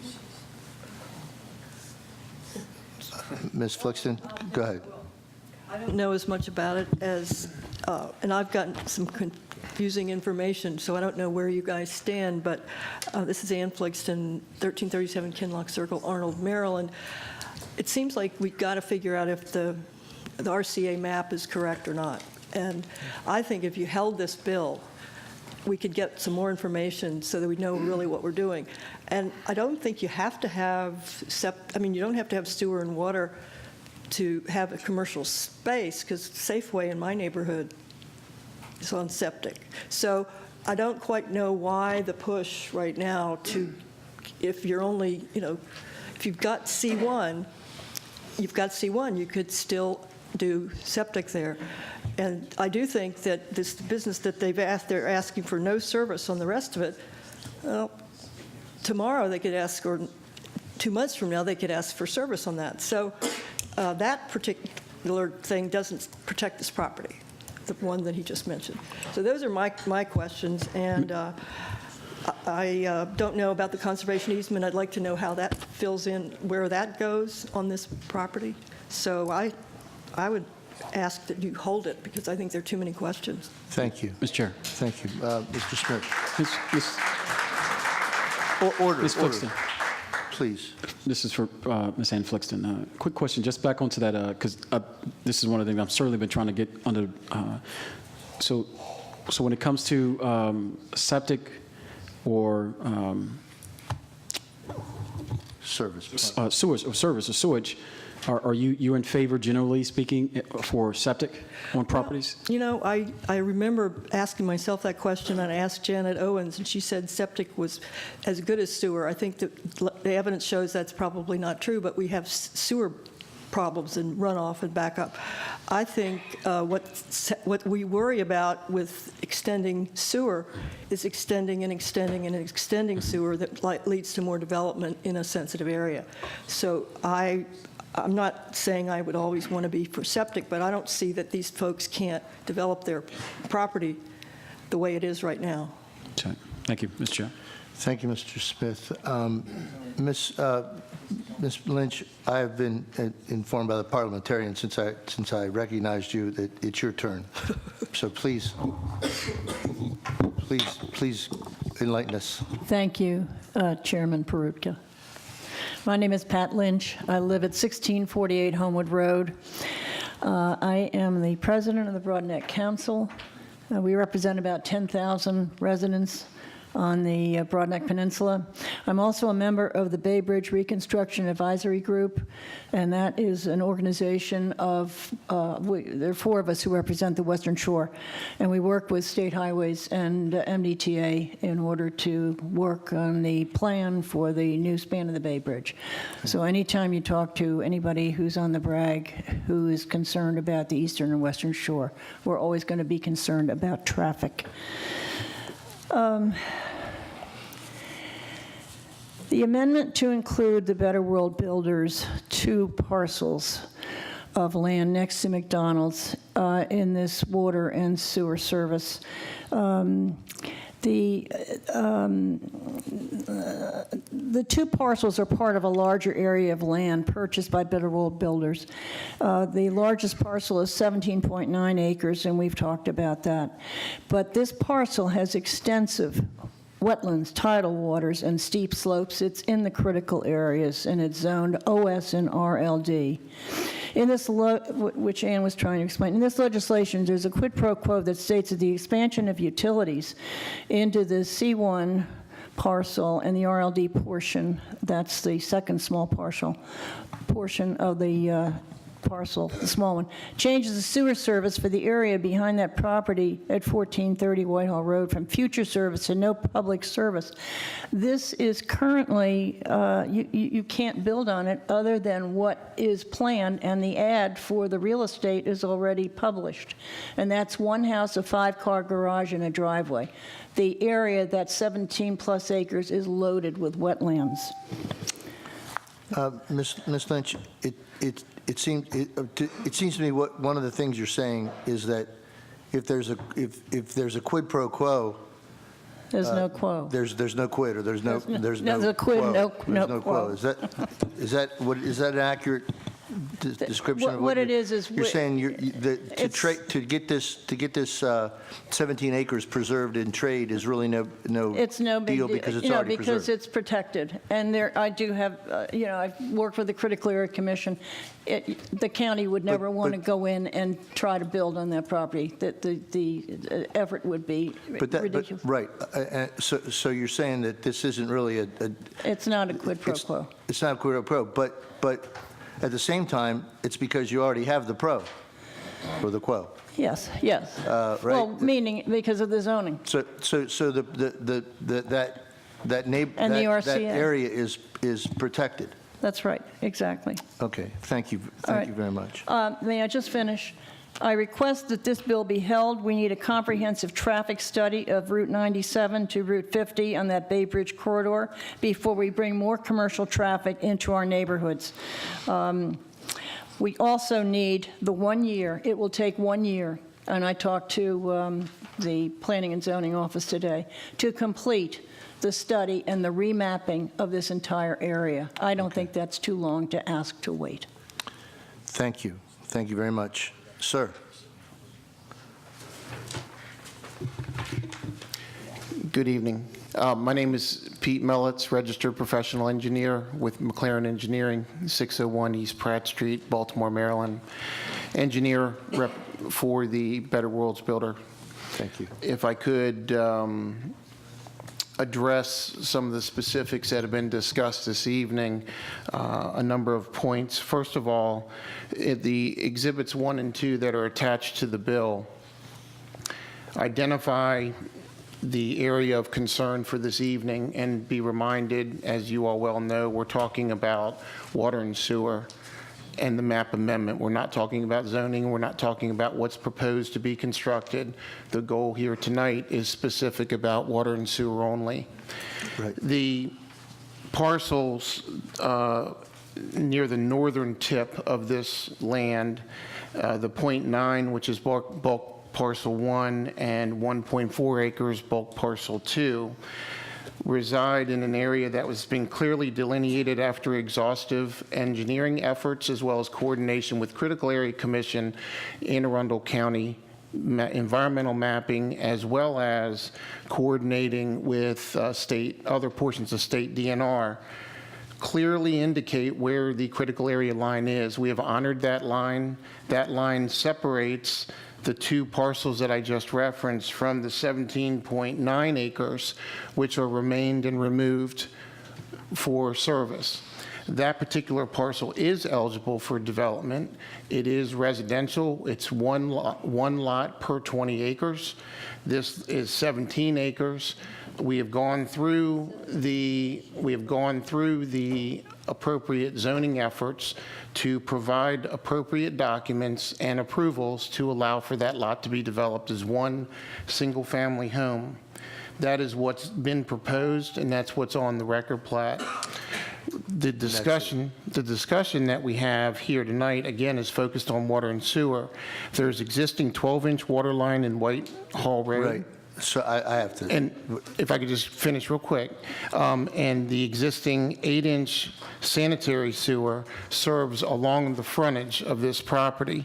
Right. So with that, adjacent is the McDonald's, and which is served by public water and sewer, as well as across the street is a commercial property served by public water and sewer. And just thank you. In Thank closing, you. I have to ask you to stop, Mr. Walker.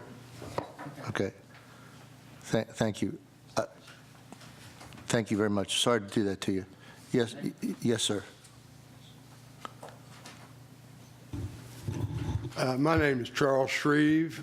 I reside at 1602 Rideout Road in Amberley. I'm retired professional land surveyor for some period of time. It seems to me that there's some inconsistencies, I guess, in the growth plan and what's being asked for tonight. There was and I have to say that, you know, since I've retired, the county's got a whole new level of bureaucracy with the tiers and the this and that. Right. But nevertheless, so looking at the growth tier plan for Anne Arundel County and blowing that up, well, when they did the growth tiers plan, they got a letter from the Department of Planning, Maryland Department of Planning, which referenced some inconsistencies in what the county was providing and what their planning, what their mapping showed. So when you blow the growth tier plan up, and I'll leave this with you, but it basically shows that corner piece that's under discussion tonight is not included in this growth tier plan. It's in a tier 2 as opposed to being in a tier 1. So, in other words, I think has to happen is that we've got plans, mapping that needs to be changed, prior to doing anything else with the property. Thank you. I'd be happy to leave that with you. Thank you for that. Appreciate your testimony, sir. Thank you. Thank you. Ms. Johnson?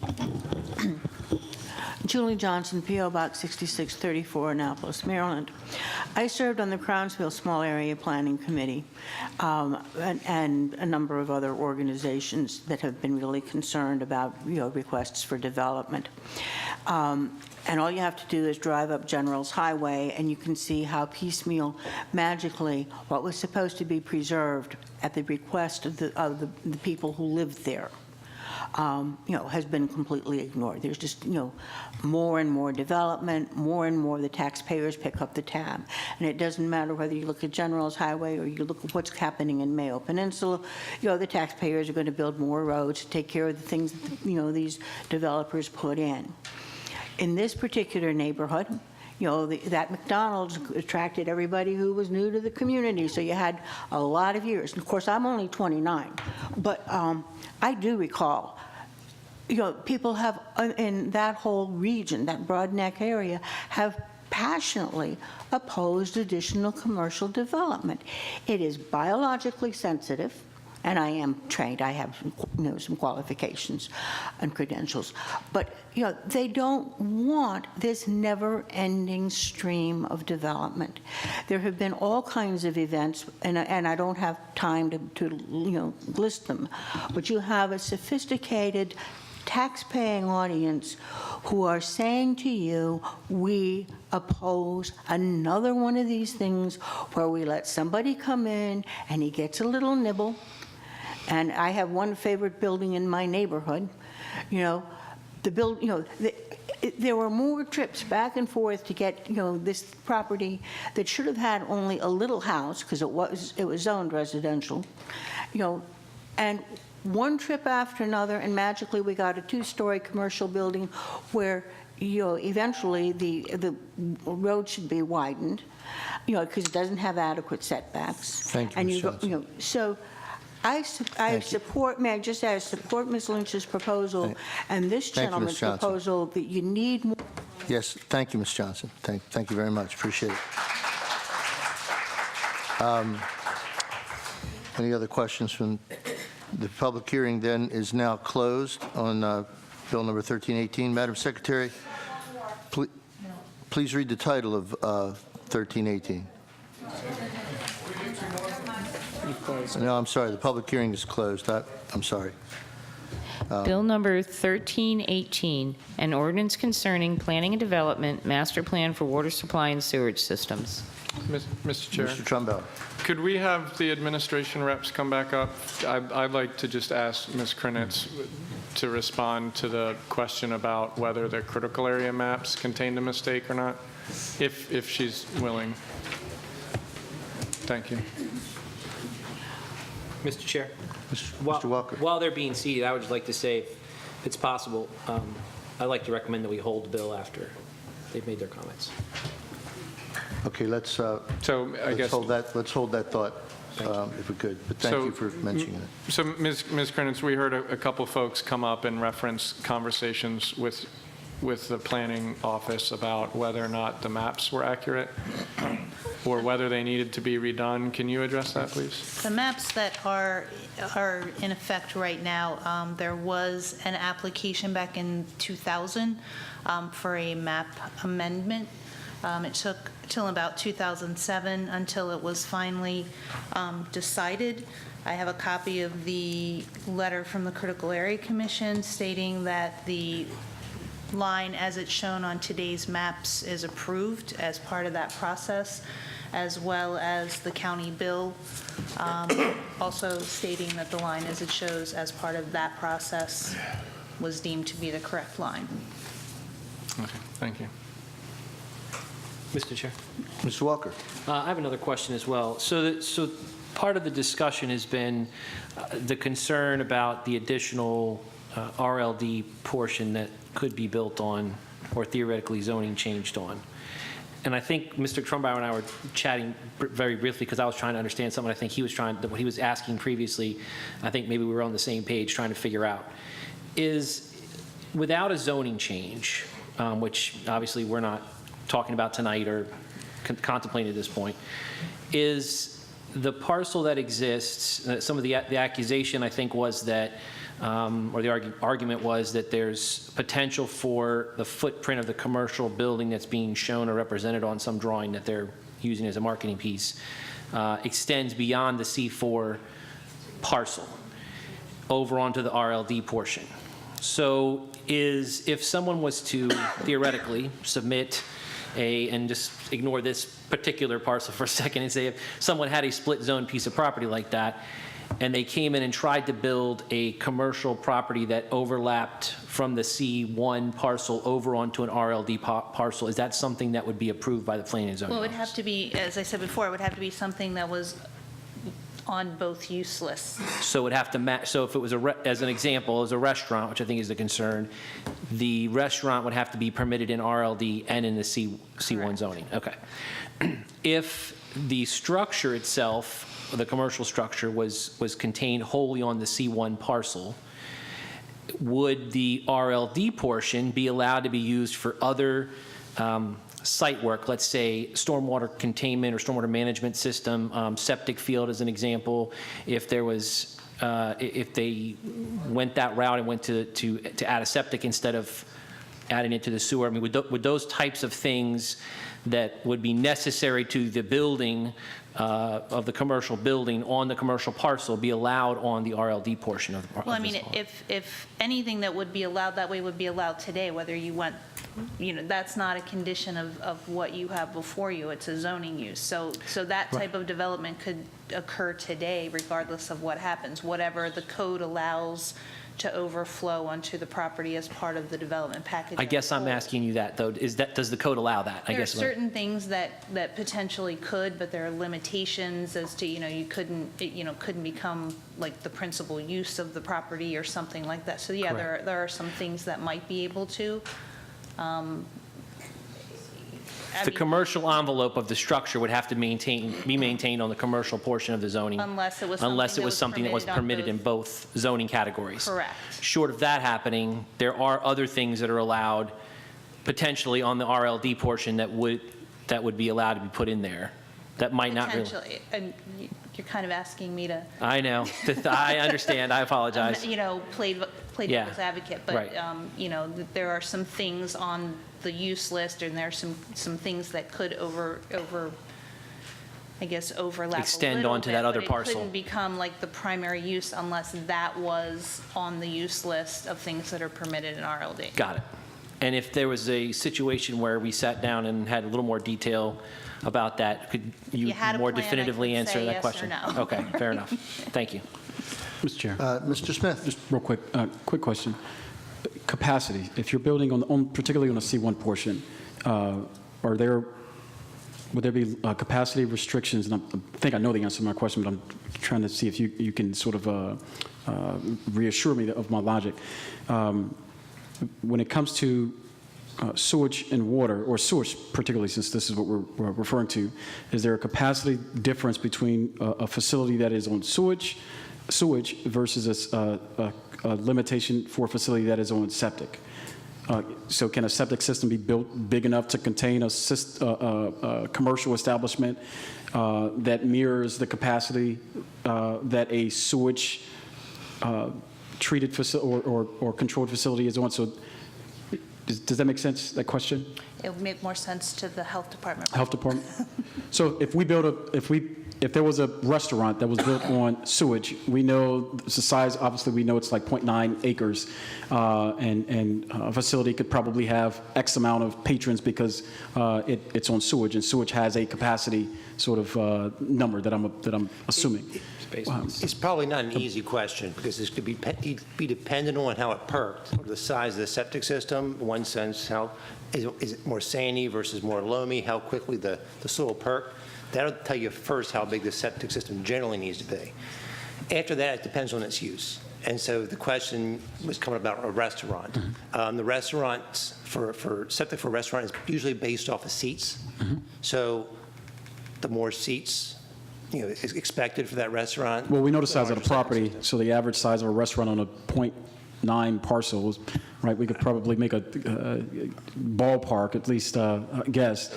And so, at least in my mind, as I'm assuming I think I know the answer to my question. For me to guess how big the septic system would be, I just don't know. But there's no restrictions on size of septic systems.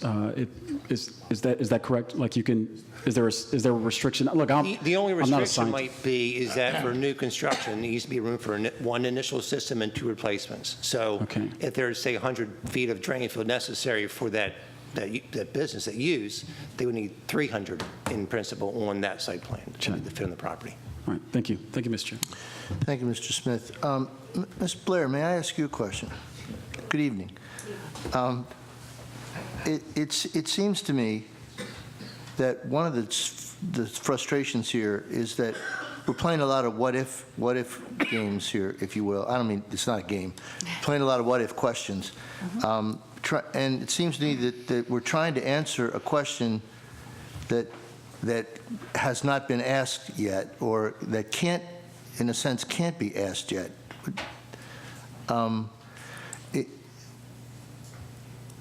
So it seems we're doing something that's there's an illogical thing going on here. Can you help us out? I'm not sure I can help you out any more than what Ms. Krinitz has said, as far as until you see what the plan is and know what's going to go on the property, as what you can do, how far you can go into the RLD or whatever. I mean, I think that the point that's been repeatedly made is what we're here about is water and sewer. This isn't zoning. The zoning is the zoning. So, and as we've discussed, if you can do it there with a septic, the septic will be decided by how well the lot perks, how many seats. There are the DPW for their sewers and water and sewer systems uses a formula based on how many gallons per seat in a restaurant, how many gallons per seat in a fast food, how many gallons per seat in an office, or per square foot of an office building. So until you really know all of those factors and all of those departments that have to get together and make a plan as to what exactly would be permitted here. So but the only question here is whether this 2.4 acres is going to go from future service to planned service. So that's. So some things we're worried about, and don't throw things at me here, but some things that we're worried about, it's not time to worry about yet. Exactly. Except that the community's been worried about them for 20 years. Right. Right. So that would. Mr. Marzik, is there anything else you want to add? Mr. Chair? Mr. Trumbo. One more question. So Ms. Blair, I think, correctly said this is all about just the sewer classification. And so my question is, if anybody wanted to put something on this site right now, they could do that within the zoning. We've talked about that. They'd have to decide to do it, I guess, on septic.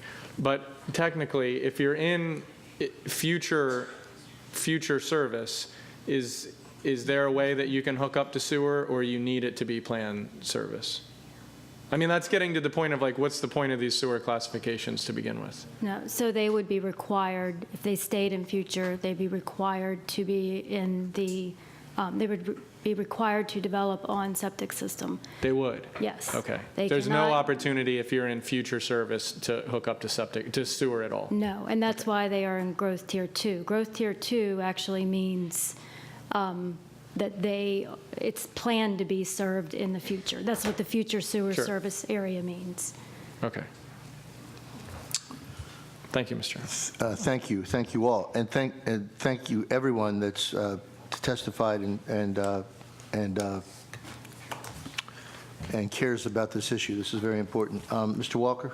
I was just going to say, if now's an appropriate time to ask for it to be held, I'd like to do that. And can you explain your thinking there? What are we going to I would like learn? to ask some more questions of planning and zoning outside of the council chamber, offline. So you would move that we hold it? That is my motion, correct? Is there a second? I'll second. Any discussion on holding it? Mr. Smith? No question. All right, Madam Secretary, will you please call the roll on holding the bill? Mr. Walker? Aye. Mr. Smith? Aye. Mr. Grasso? Aye. Mr. Fink? Aye. Mr. Pruski? Aye. Mr. Trumbauer? Aye. Mr. Peruka? Aye. 7 in the affirmative, none in the negative. The motion to hold the vote on Bill 1318 is passed. Thank you, Madam Secretary.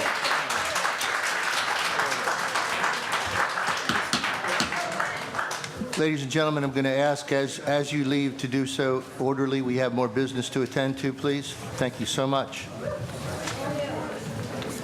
Madam Secretary, please read the title of bill. Let's just wait a second here. No, you need to get order. Folks, please have your discussions in the hallway, please. Thank you. Madam Secretary, would you please read the title of Bill 1518? Bill number 1518, an ordinance concerning subdivision and development, adequate public facilities, public schools. Thank you. Mr. Grasso, you are the sponsor. Yep, this is just the continuing efforts of trying to address our overcrowded schools. So I'm not going to beat the story over and over again. There's a couple of amendments, and we'll move forward with that. Thank you. Mr. Marsick. Mr. Chairman, members of the committee, or members of the council, Bernie Marzick in the County Executive's Office, with me at the table, Greg Swain from the Office of Law, and Alex Shiknovich from Arundel County Public Schools. We had a very similar conversation with Mr. Grasso's, prior 95% bill, which just became effective a couple of weeks ago. We think that a more appropriate approach to this is to deal with the development issues through development legislation. As you've seen, we've proposed now, I believe it's 7 bills related to development, dealing with issues like special exceptions, variances, modifications, small area plans. We think that's really the appropriate venue and approach to deal with these development-related issues, rather than using the adequate public facilities school chart as the choke point for development in the county. Second point I just want to make is, if we go down this route, we are the only jurisdiction in the state to do this. I made this point at the last discussion we had on this bill, that we really don't know what impact this could have. I know Mr. Sheknovich doesn't believe it could have an impact on our school funding we receive from the state, but we really don't know that answer, as we would be the only jurisdiction in the state to go down this route. So that continues to be a concern as well. I will say we've heard you, Mr. Grasso, loud and clear. I think we've backed that up with the legislation that we've put down here, and that we've heard from the listening sessions that Mr. Hager has had regarding the GDP, that people are concerned about growth and development in the county. We look forward to a lengthy debate on all the bills that we've put forward. We just don't feel that this is the appropriate route to go about doing this. And if I may, there's a couple questions that came up over the weekend regarding this that I'm hoping Mr. Grasso can address, which is, and we had this conversation with Mr. Sheknovich on Friday, the purpose of the bill, as I understand it, as you've described it to me, is to use the current number of students in the school to determine whether or not schools are open or closed. So for example, if a school is allowed to have a state-rated capacity of 100 children, they have 95 children in there that are closed because it's 95%. But the charts that we adopt are 3-year projections out. So they're not the actual number of students in the school. So I wasn't sure if that was your intent, to use that 3-year out projection. And my concern with, if that is the case, which is the way the bill is written, that you're using that 3-year projection, is that those 3-year projections take into account the development projects that you're trying to then count again with those numbers. So for instance, if Mr. Sheknovich's numbers come back and say that they anticipate 90 kids going into that school, that's taking into account the development that's going through planning and zoning. So those numbers are adjusted by that. If you then use those same numbers to essentially deduct the number of spots available in a school, it seems to me that you'd be using those numbers twice.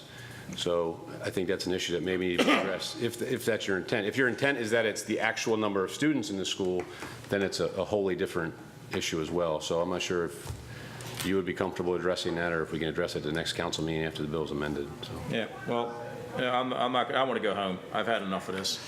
So the fact of the matter is that you all know how I feel about this. We got 2 amendments, and so I'll take the whole dog and pony show to the next council meeting, but I'm not going to belinger the council sitting here any longer than it needs to.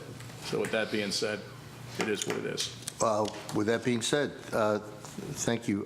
Anything further, Mr. Barczyk? No, sir. I'll wait until 2. Well, we'll now open the public hearing, and is anybody who wants to testify on this? Is there a sign-up sheet for this? I didn't see one, Mr. I didn't see Chair. one. Anyone who wants to testify, please come forward at this time. Here comes this. Here comes it.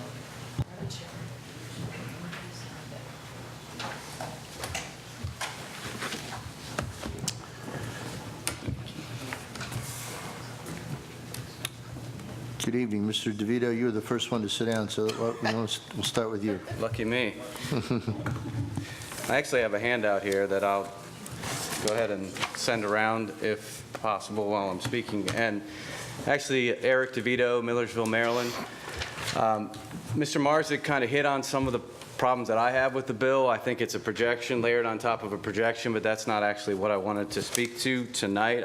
I believe that's why the bill. Thank you.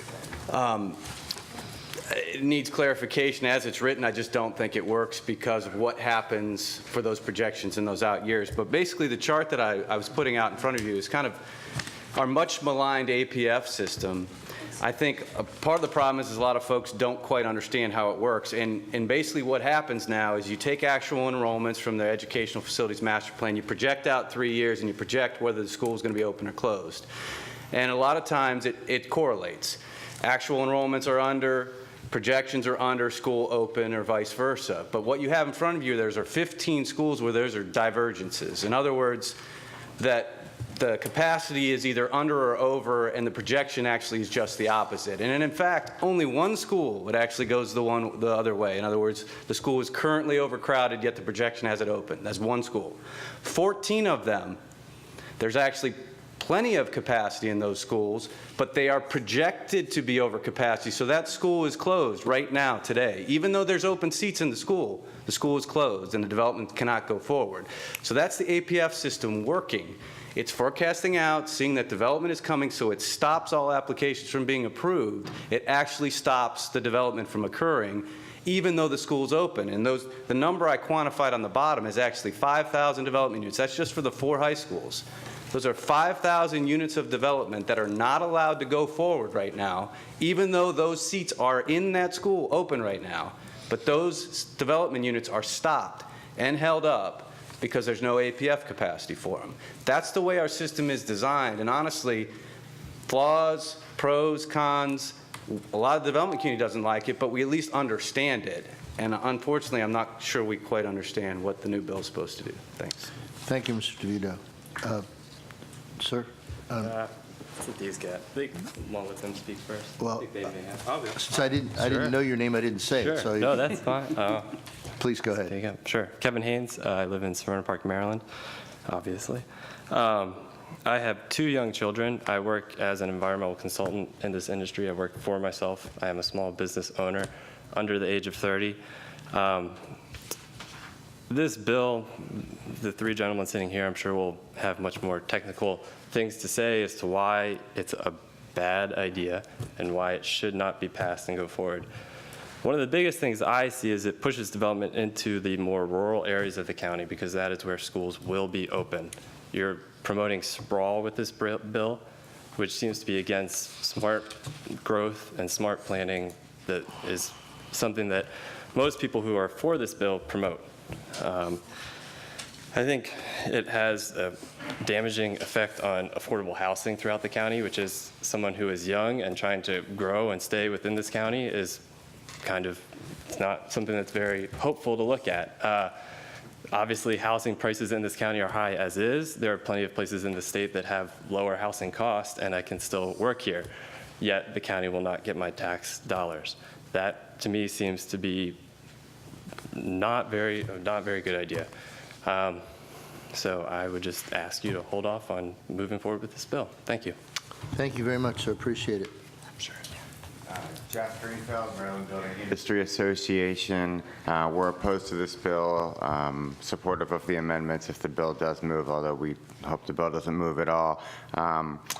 First, I want to remind you that the county has less than a 90% utilization rate of all of its schools countywide. So there is significant capacity in the schools. It is really hard to reach districts. We understand that, but it does have to be done so everybody's resources are being used efficiently.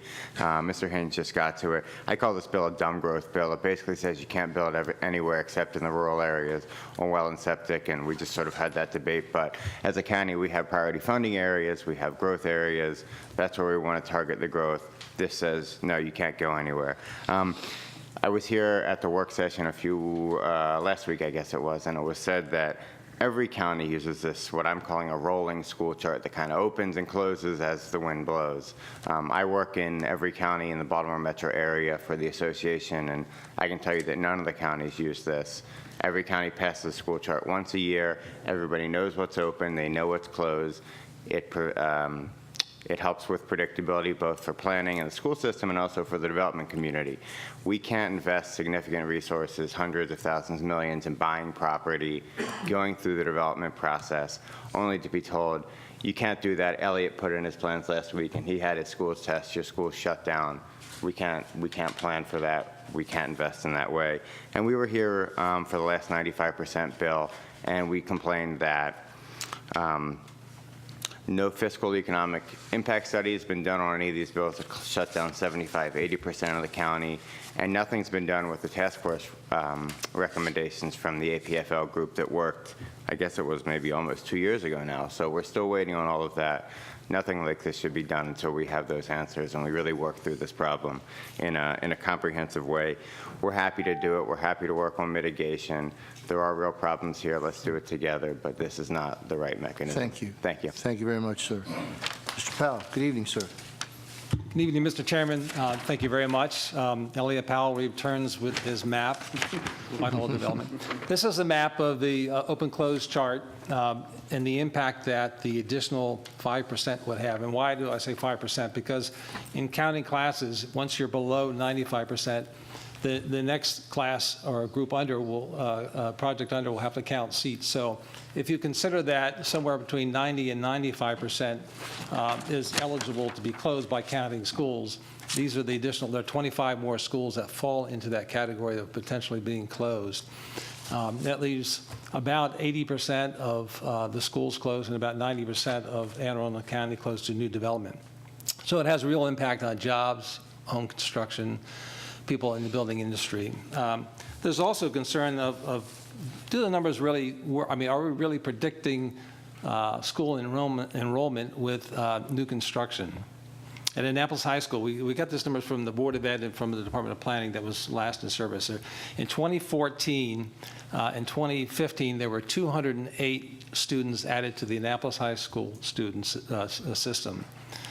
In theory, those 208 students should have had added about 3,301 households, because if you take those additional students and add them by the pupil yield generation rate, that would have yielded 3,301. Pupil yield generation for high schools is 0.063. It sounds kind of arcane, but that's the way the system works. That's the way the math works. In 2014 and 2015, according to the Department of Planning and Zoning, in their report that they put out, 29 building permits were issued. So those 29 building permits issued would have resulted in 3 high school students. So we got 208 high school students that were added to the high school. We had 3 high school students that were added, of that 208 that were added as a result of new construction, leaves 205 students in the Annapolis High School students that were not added by new construction. Thank you very much. Thank you, Mr. Powell. Where did they come from? The 2004 and 2015 actual seats were numbers from the Board of Ed Facilities Master Plan in the 2014 and 2015 edition. Right. And the building permit rate was provided in the 2014 plan that was prepared by, that used to be prepared, is no longer in print. I'm sorry, I meant, pardon me. Oh, from Annapolis High Where School. Where do those other students come from? I do not know, sir. I You know said there that- were 253 students and only 3 of them came from new construction. Where did the other 250 come from? I don't know. They could be from other districts. They could be from multiple households in a single home. There are a variety of reasons that could have generated additional households in that school, students in that school. Thank you very much. Ms. Johnson? Julie Johnson, P.O. Box 6634, Annapolis, Maryland. My comments are sort of tangential, except they're important. When you look at the national debt, which is 20 trillion and pushing toward 22, and who knows how much more, it's quite clear also that the Fed, that is the Federal Reserve, intends to raise interest rates. 3 or 4 years ago, the military testified to Congress that the #1 national security interest, or the most important issue for this country, was the national debt, because the interest was eating us alive, and we couldn't support the other programs and obligations that we've taken on. And in this one congressional hearing, basically they quoted CBO, that is the Congressional Budget Office, as saying basically by the time you get to 2027, the revenue will not meet the needs. Well, we're going to be basically, no money for military and no money for a whole lot of other things. So, these guys are really nice, and I really like them. But how do they figure that the taxpayers are going to be able to afford the kinds of houses that they build? And, you're looking at a lot of people who are pretty well locked into stagnant wages. And then you look at the tax burden. And I was trying to explain to a 20-something, 30-something, that when I was a kid, there were lots of families where dad worked and mom stayed home. And in fact, I came home for lunch every day because that's what the schools did. And why did what happened? The tax burden went so high. That question will just have to stay unanswered. Thank you very much, Ms. Johnson. I came home for lunch too from school. I did. Thank you, Ms. Johnson. Any questions? Mr. Chairman, being they had to poke the bear a little bit, I'm going to make it short and sweet. Boo-hoo-hoo. My heart goes out to you, okay? Here's what it is, the way I feel about it. I am all for people making money. But when you're making money is hurting the taxpayers, that's when I got a problem, okay? And this bill is a very simple situation here. You take your 95%, you do your projection, okay? And whatever seat that you build in the house, there needs to be that school seat available in a 3-year projection, or you don't go forward. It's just that simple. Mitigate the problem. That's what it is. You can cherry pick any project you want and come up with every little nit and crack, but that isn't the norm. So you take your little cherry pick project and say, well, I already got 2 kids that just showed up here. Okay, we can do that with any bill. And we can also use the scare tactics over there and say, oh my God, we'll stop the development in North County. Everybody's going to go to South County. Let's create a mad rush. Councilman Smith over here has 1,400 houses going up in his area, and if you want to just use the arbitrary figure that you're trying to feed me up here at 0.69 or whatever it is, when we know it's not true, just 1 person per household, a child, where is 1,400 kids going to go in that school system? Where? Okay? So you can't feed me this garbage that it's 59% or 60%, because we all know that it's at least 1 kid per household, and I'm telling you it's 2. 1,400 kids got nowhere to go to school so that the development community can walk away and make their money. I got no problem with you making money at all, but I just want the taxpayers to get a fair shake of what you're making, okay? And at the tune of us building a school at $100 million doesn't work for me, all right? You need to give up some of that cash and come back to the taxpayers. 2,200 square foot house, you're paying $10,000 in an impact fee, okay? 10 grand. 6,300 goes to the Board of Ed, 3,200 goes to the roads, and $225 goes to the police department. Now, we all know Anne Arundel County spends at least $8,000 to educate one kid 1 year. How do you think that's equitable to the people of Anne Arundel County? You can't even pay on that impact fee for 1 year of one kid going into the school system, and you want me to sit there and feel sorry for you and cry, okay? Can't do it. Can't do it. Get off the money and kick up to the taxpayers. Mr. Grasso. Thank you, Mr. Chairman. Thank you, thank you. Been offered to work on mitigation. Let's, before we're going to close the public hearing, but I want to ask Mr. DeVito a question, please, real quickly. This chart showed 14 closed and 1 open, and your representation is that's the way it's supposed to work.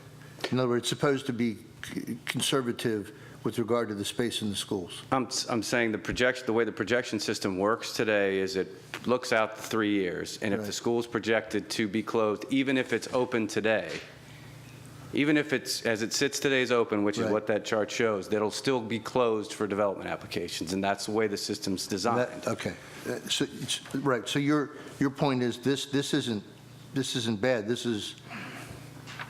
shows that the system is not getting overcrowded. My point is that's the way our system is designed. If there's ways to make it better, if there's ways to tweak it, I think that's what Mr. Greenfield was saying, we'd work on it. But I think what we're saying is Mr. Grass's approach, if it is adopted, I mean, I've seen sunset amendments, and at least let's take a harder look at how to really do this correctly. And my point is it is working in some form or fashion, and if there's a way to make it better, let's make it better. Thank you very much. I very much appreciate it. We're going to close the public hearing at this point. Madam Secretary, please read the title of Bill number 1518. Bill number 1518, an ordinance concerning subdivision development, adequate public facilities, public schools. Okay, there are amendments. Would you, Madam Secretary, please read amendment number 1? Amendment number 1. This amendment clarifies that the Office of Planning and Zoning must deduct the student yield of a development from the available capacity of schools before testing a subsequent development for adequacy of public schools. Move to adopt. Second. Mr. Grasso. It's just what it says, and like I said, tonight's been long enough, so it is what it is. Mr. Chair. Mr. Smith. Just to clarify, is the sponsor's intent, I know the administration I spoke, is it a double counting? Is your intent to double count, or is the intent not to double count? Not to double count. Okay. And for the, Mr. Mark or the administration, is this double counting? I would argue that the way the bill is drafted right now, it is double counting. I think this amendment we had brought to his attention just to clarify what actually happens. This doesn't address that issue. This is just to clarify the Office of Planning and Zoning is the one responsible for deducting the number of students. It just wasn't clear in the bill as to exactly how that process would work. Okay. This does not address the counting issue that I had brought up earlier, though. Mr. Chairman. Yes, Mr. Grasso. I'm just going to address this. Councilman Smith, the process is 3-year study out. The capacity of the schools have to be at 95%. So if 100, it's got to be 95 seats. So if they decide to go move forward with this development, okay, the school system is going to count how many seats that development is going to go forward and apply that towards the 95%. So in other words, if you had 95 seats going forward and they're going to build 10 houses, okay, and there's 85 seats available, they can go forward. All right. But if they come up with 20 more seats from a development, then they can't go forward because they exceed the 95%. And of course, they can mitigate anything they want with the Board of Education if they want to add an addition onto the side of the building or classroom space or anything like that. My bill is to physically count the seat that development is going to put in the system 3 years out. And of course, Mr. DeVito said, well, the seat could be open right now. Of course the seat could be open, but we're talking a 3-year projection out. Where is the seat at that point? And to make sure that the seat is available when they build that house, that kid has a seat to go into. That's the purpose of the bill. Thank you. Thank you, Mr. Marzik. Not sure I actually called on you. So we're good with this amendment. Okay. Any other discussion? Oh, Madam Auditor, thank you. I would like to take a little bit of time to study that, to see if there's a double counting. There could be in some instances, but I don't know what the projections, what Alex's projections are projecting, if they're projecting development growth or they're just projecting extra kids in existing houses. So since we don't know where those projections come from, I would want to take another look at it. But if the bill gets amended, I can do that. So. Thank you. All right, where are we? Madam, roll call. Madam Secretary, please call the roll on amendment number 1. Mr. Walker. Aye. Mr. Smith. Aye. Mr. Grasso. Aye. Mr. Fink. Aye. Mr. Pruski. Aye. Mr. Trumbauer. Aye. Mr. Peruka. Aye. 7 in the affirmative, none in the negative. Amendment number 1 is adopted. Thank you, Madam Secretary. We have please read amendment number 2. Amendment number 2. This amendment adds a sunset clause to limit the length of time that this ordinance shall be in effect. Move to adopt. Second. Thank you. This was my amendment to try to make this consistent with the prior bill. Otherwise, there'd be some inconsistencies. Any discussion? Mr. Marzick? We support this amendment, too. Thank you. Madam Secretary, please call the roll on amendment number 2.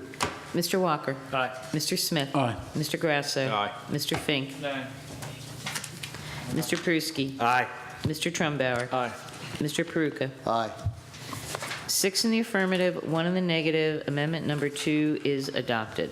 Thank you, Madam Secretary. Please read amendment number 3.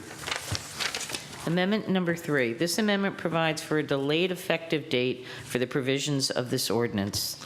Thank you. Mr. Fink. Move to adopt. Oh, I'm sorry. Move to adopt. Thank you. This Fink. amendment just simply provides a few more weeks for any projects that are in the pipeline, extends it by 30 days. Mr. Chair. Yes, Mr. Trumbauer. Is August 1st, is there any relevance to that date? Like, is that when the chart usually gets updated or anything? No. Or? So we had to pick a date, and the idea was to give essentially 75 days from the time that the bill became law. Typically, you get 45 days. Adding on 30 days, coming up with that 75, and this was just kind of a ballpark, figuring that we passed some amendments tonight. Bill takes effect in 2 weeks. I'm sorry, passes the council in 2 weeks. The executive signs a few days later. August 1st was just kind of ballpark around that 75-day notice. Yeah, thank you. Anything else? Madam Secretary, please call the roll on amendment number 3. Mr. Walker. Aye. Mr. Smith. Aye. Mr. Grasso. Aye.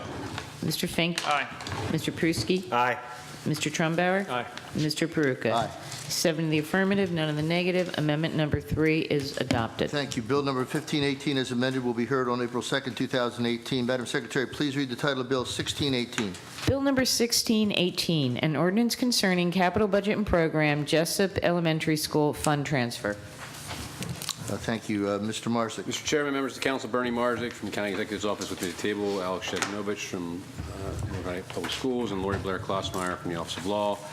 Bill 1618 transfers $1.8 million from the General County C-Class project for Jessup Elementary School access to the Board of Education E-Class project for Jessup Elementary. The county's fiscal year 18 capital budget, a General C-Class project for Jessup Elementary School access was approved to provide funds for 8 additional classrooms and an alternate entrance access for Jessup Elementary replacement project. A request was made from the Board of Ed is required to transfer the funds, and the Board of Ed made that recommendation to us, and that letter should be in your file. We would ask for your support. Mr. Chair. Mr. Smith. Mr. Checknova, we spoke briefly, I think, maybe it was you, in reference to the access control point going into that Jessup Elementary planned facility. And some of the concerns from the community were that if you were going, again, eastbound on 175, and you wanted to make a left into that access road that leads to the school road, that at the moment that is not projected to be allowed. Is there any clarification on that? For the record, Alex Chakno, Chief Operating Officer. So at the present time, there is not approval for that, has not been granted from the State Highway agency, SHA. They're the controlling body on that section of road. They have jurisdiction over it. We have been working collaboratively with the county, with Public Works, et cetera, to have SHA give us a favorable dispensation on a number of the requests regarding ingress and egress from that facility. The state works at a slightly slower pace than your colleagues here at DPW, so we don't have the official answer yet. Do you anticipate that that eventually, I mean, obviously, you're not a fortune teller, but in the past, have you seen issues not be granted by the state when it comes to access to these facilities? Yes. Well, SHA can be challenging at times, and they can deny approval. Because right now, there's a, well, before, there used to be a left turn signal into the church parcel over there. And so I'm assuming that, at least my assumption was that was going to continue even when they finished this, when the project for the access point was completed. And so I just put on the record that I would certainly, encourage, and if the school board or the school system needs any letter written or anything like that on my behalf, making a left turn into that school access point or denying that makes no sense. Right. If you're living on that western part of Jessup, trying to get to the school, it makes no sense not being able to make a left at that signal when it's established. And we agree. And as I said, the county's Department of Transportation, the county Department of Public Works have been nothing but absolutely supportive and wonderful working with us. We're all on the same page. It's SHA that we need to convince to grant us that authority.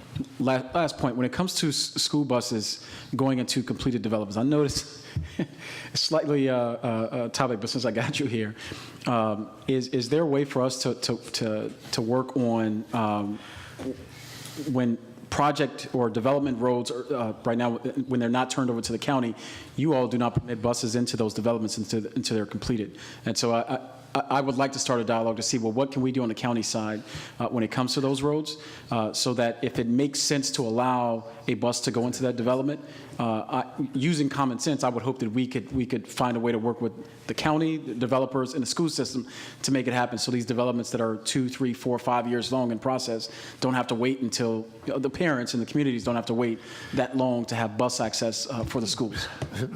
So I just want to put that on the record. Mr. Smith, do you have Mr. Shagnovitz's telephone number? I do, but I wanted to say that publicly. So I will give you a call in reference to that. Mr. Chair. Mr. Trump. Thank you, Mr. I believe the auditor wanted to make a clarification on something in her blue letter. Quickly. Yes, I would. I had made a statement on this bill that last budget time we had an issue with this project in that the money was going to be used for additional classrooms, but was also going to be used to upgrade the access road to a higher degree than what the school system needed it for the school. And that in that we asked the Office of Law whether education impact fees could be used for that purpose. And I had said here that the Office of Law said that education impact fees cannot be used for road improvements. They can be, but only to the extent the Board of Ed needs it for the construction of the school, not for upgrading the road for other purposes. This smaller project, the $1.8 million, was going to be used partially to upgrade the road to a higher standard because DPW, there's development back in there, or there's going to be development, and they wanted it upgraded beyond the driveway that the Board of Ed needs to get vehicles in there. But once you move, even if you move these $1.8 million of education impact fees over to the other project, there is enough funding in the bigger project to handle the upgrading of that road. So there's no problem once these two are combined with funding sources. Thank you. Thank you. We'll now open the public hearing then on Bill number 1618. Anyone wishing to testify, please come forward. Seeing no movement, we'll close the public hearing on Bill number 1618. Madam Secretary, please read the title of Bill 1618. Bill number 1618, an ordinance concerning capital budget and program, Jessup Elementary School fund transfer. Any further discussion? Madam Secretary, please call the roll on Bill 1618. Mr. Walker. Aye. Mr. Smith. Aye. Mr. Grasso. Aye. Mr. Fink. Aye. Mr. Pruski. Aye. Mr. Trumbauer. Aye. Mr. Peruka. Aye. 7 in the affirmative, none in the negative. Bill number 1618 is passed. Thank you, Madam Secretary. Please read the title of Resolution 518. Resolution 518, resolution concerning a determination by the County Council to engage the services of Clifton Larson Allen LLP, an independent firm of certified public accountants, to perform the financial audit for fiscal year 2018. Thank you, Madam Secretary. Mr. Marzick. I think you should ask Ms. Auditor. Oh, okay, Madam Auditor, excuse me. I don't think Bernie cares one way or another. Yes, this is what we do annually to approve the upcoming auditor for the financial statements and the single audit, as required by 311. The auditor's office is responsible for choosing those, but it has to be done through a selection process, and the committee has decided to continue with them for a third year. This will be the third and final year of this contract. So, Thank you. We'll now open the public hearing on Resolution 518. Seeing the movement, we'll close the public hearing on Resolution 518. Madam Secretary, please read the title of Resolution 518. Resolution number 518, resolution concerning a determination by the County Council to engage the services of Clifton Larson Allen LLP, an independent firm of certified public accountants, to perform the financial audit for fiscal year 2018. Thank you. Any discussion? Madam Secretary, please call the roll on Resolution 518. Mr. Walker. Aye. Mr. Smith. Aye. Mr. Grasso. Aye. Mr. Fink. Mr. Pruski. Aye. Mr. Trumbauer. Aye. Mr. Peruka. Aye. 7 in the affirmative, none in the negative. Resolution number 518 is adopted. Is there any other business to be brought before this county council? Move to adjourn. Second. All in favor? Aye. Motion carries. County council is adjourned until April 2nd, 2018. Thank you for your patience.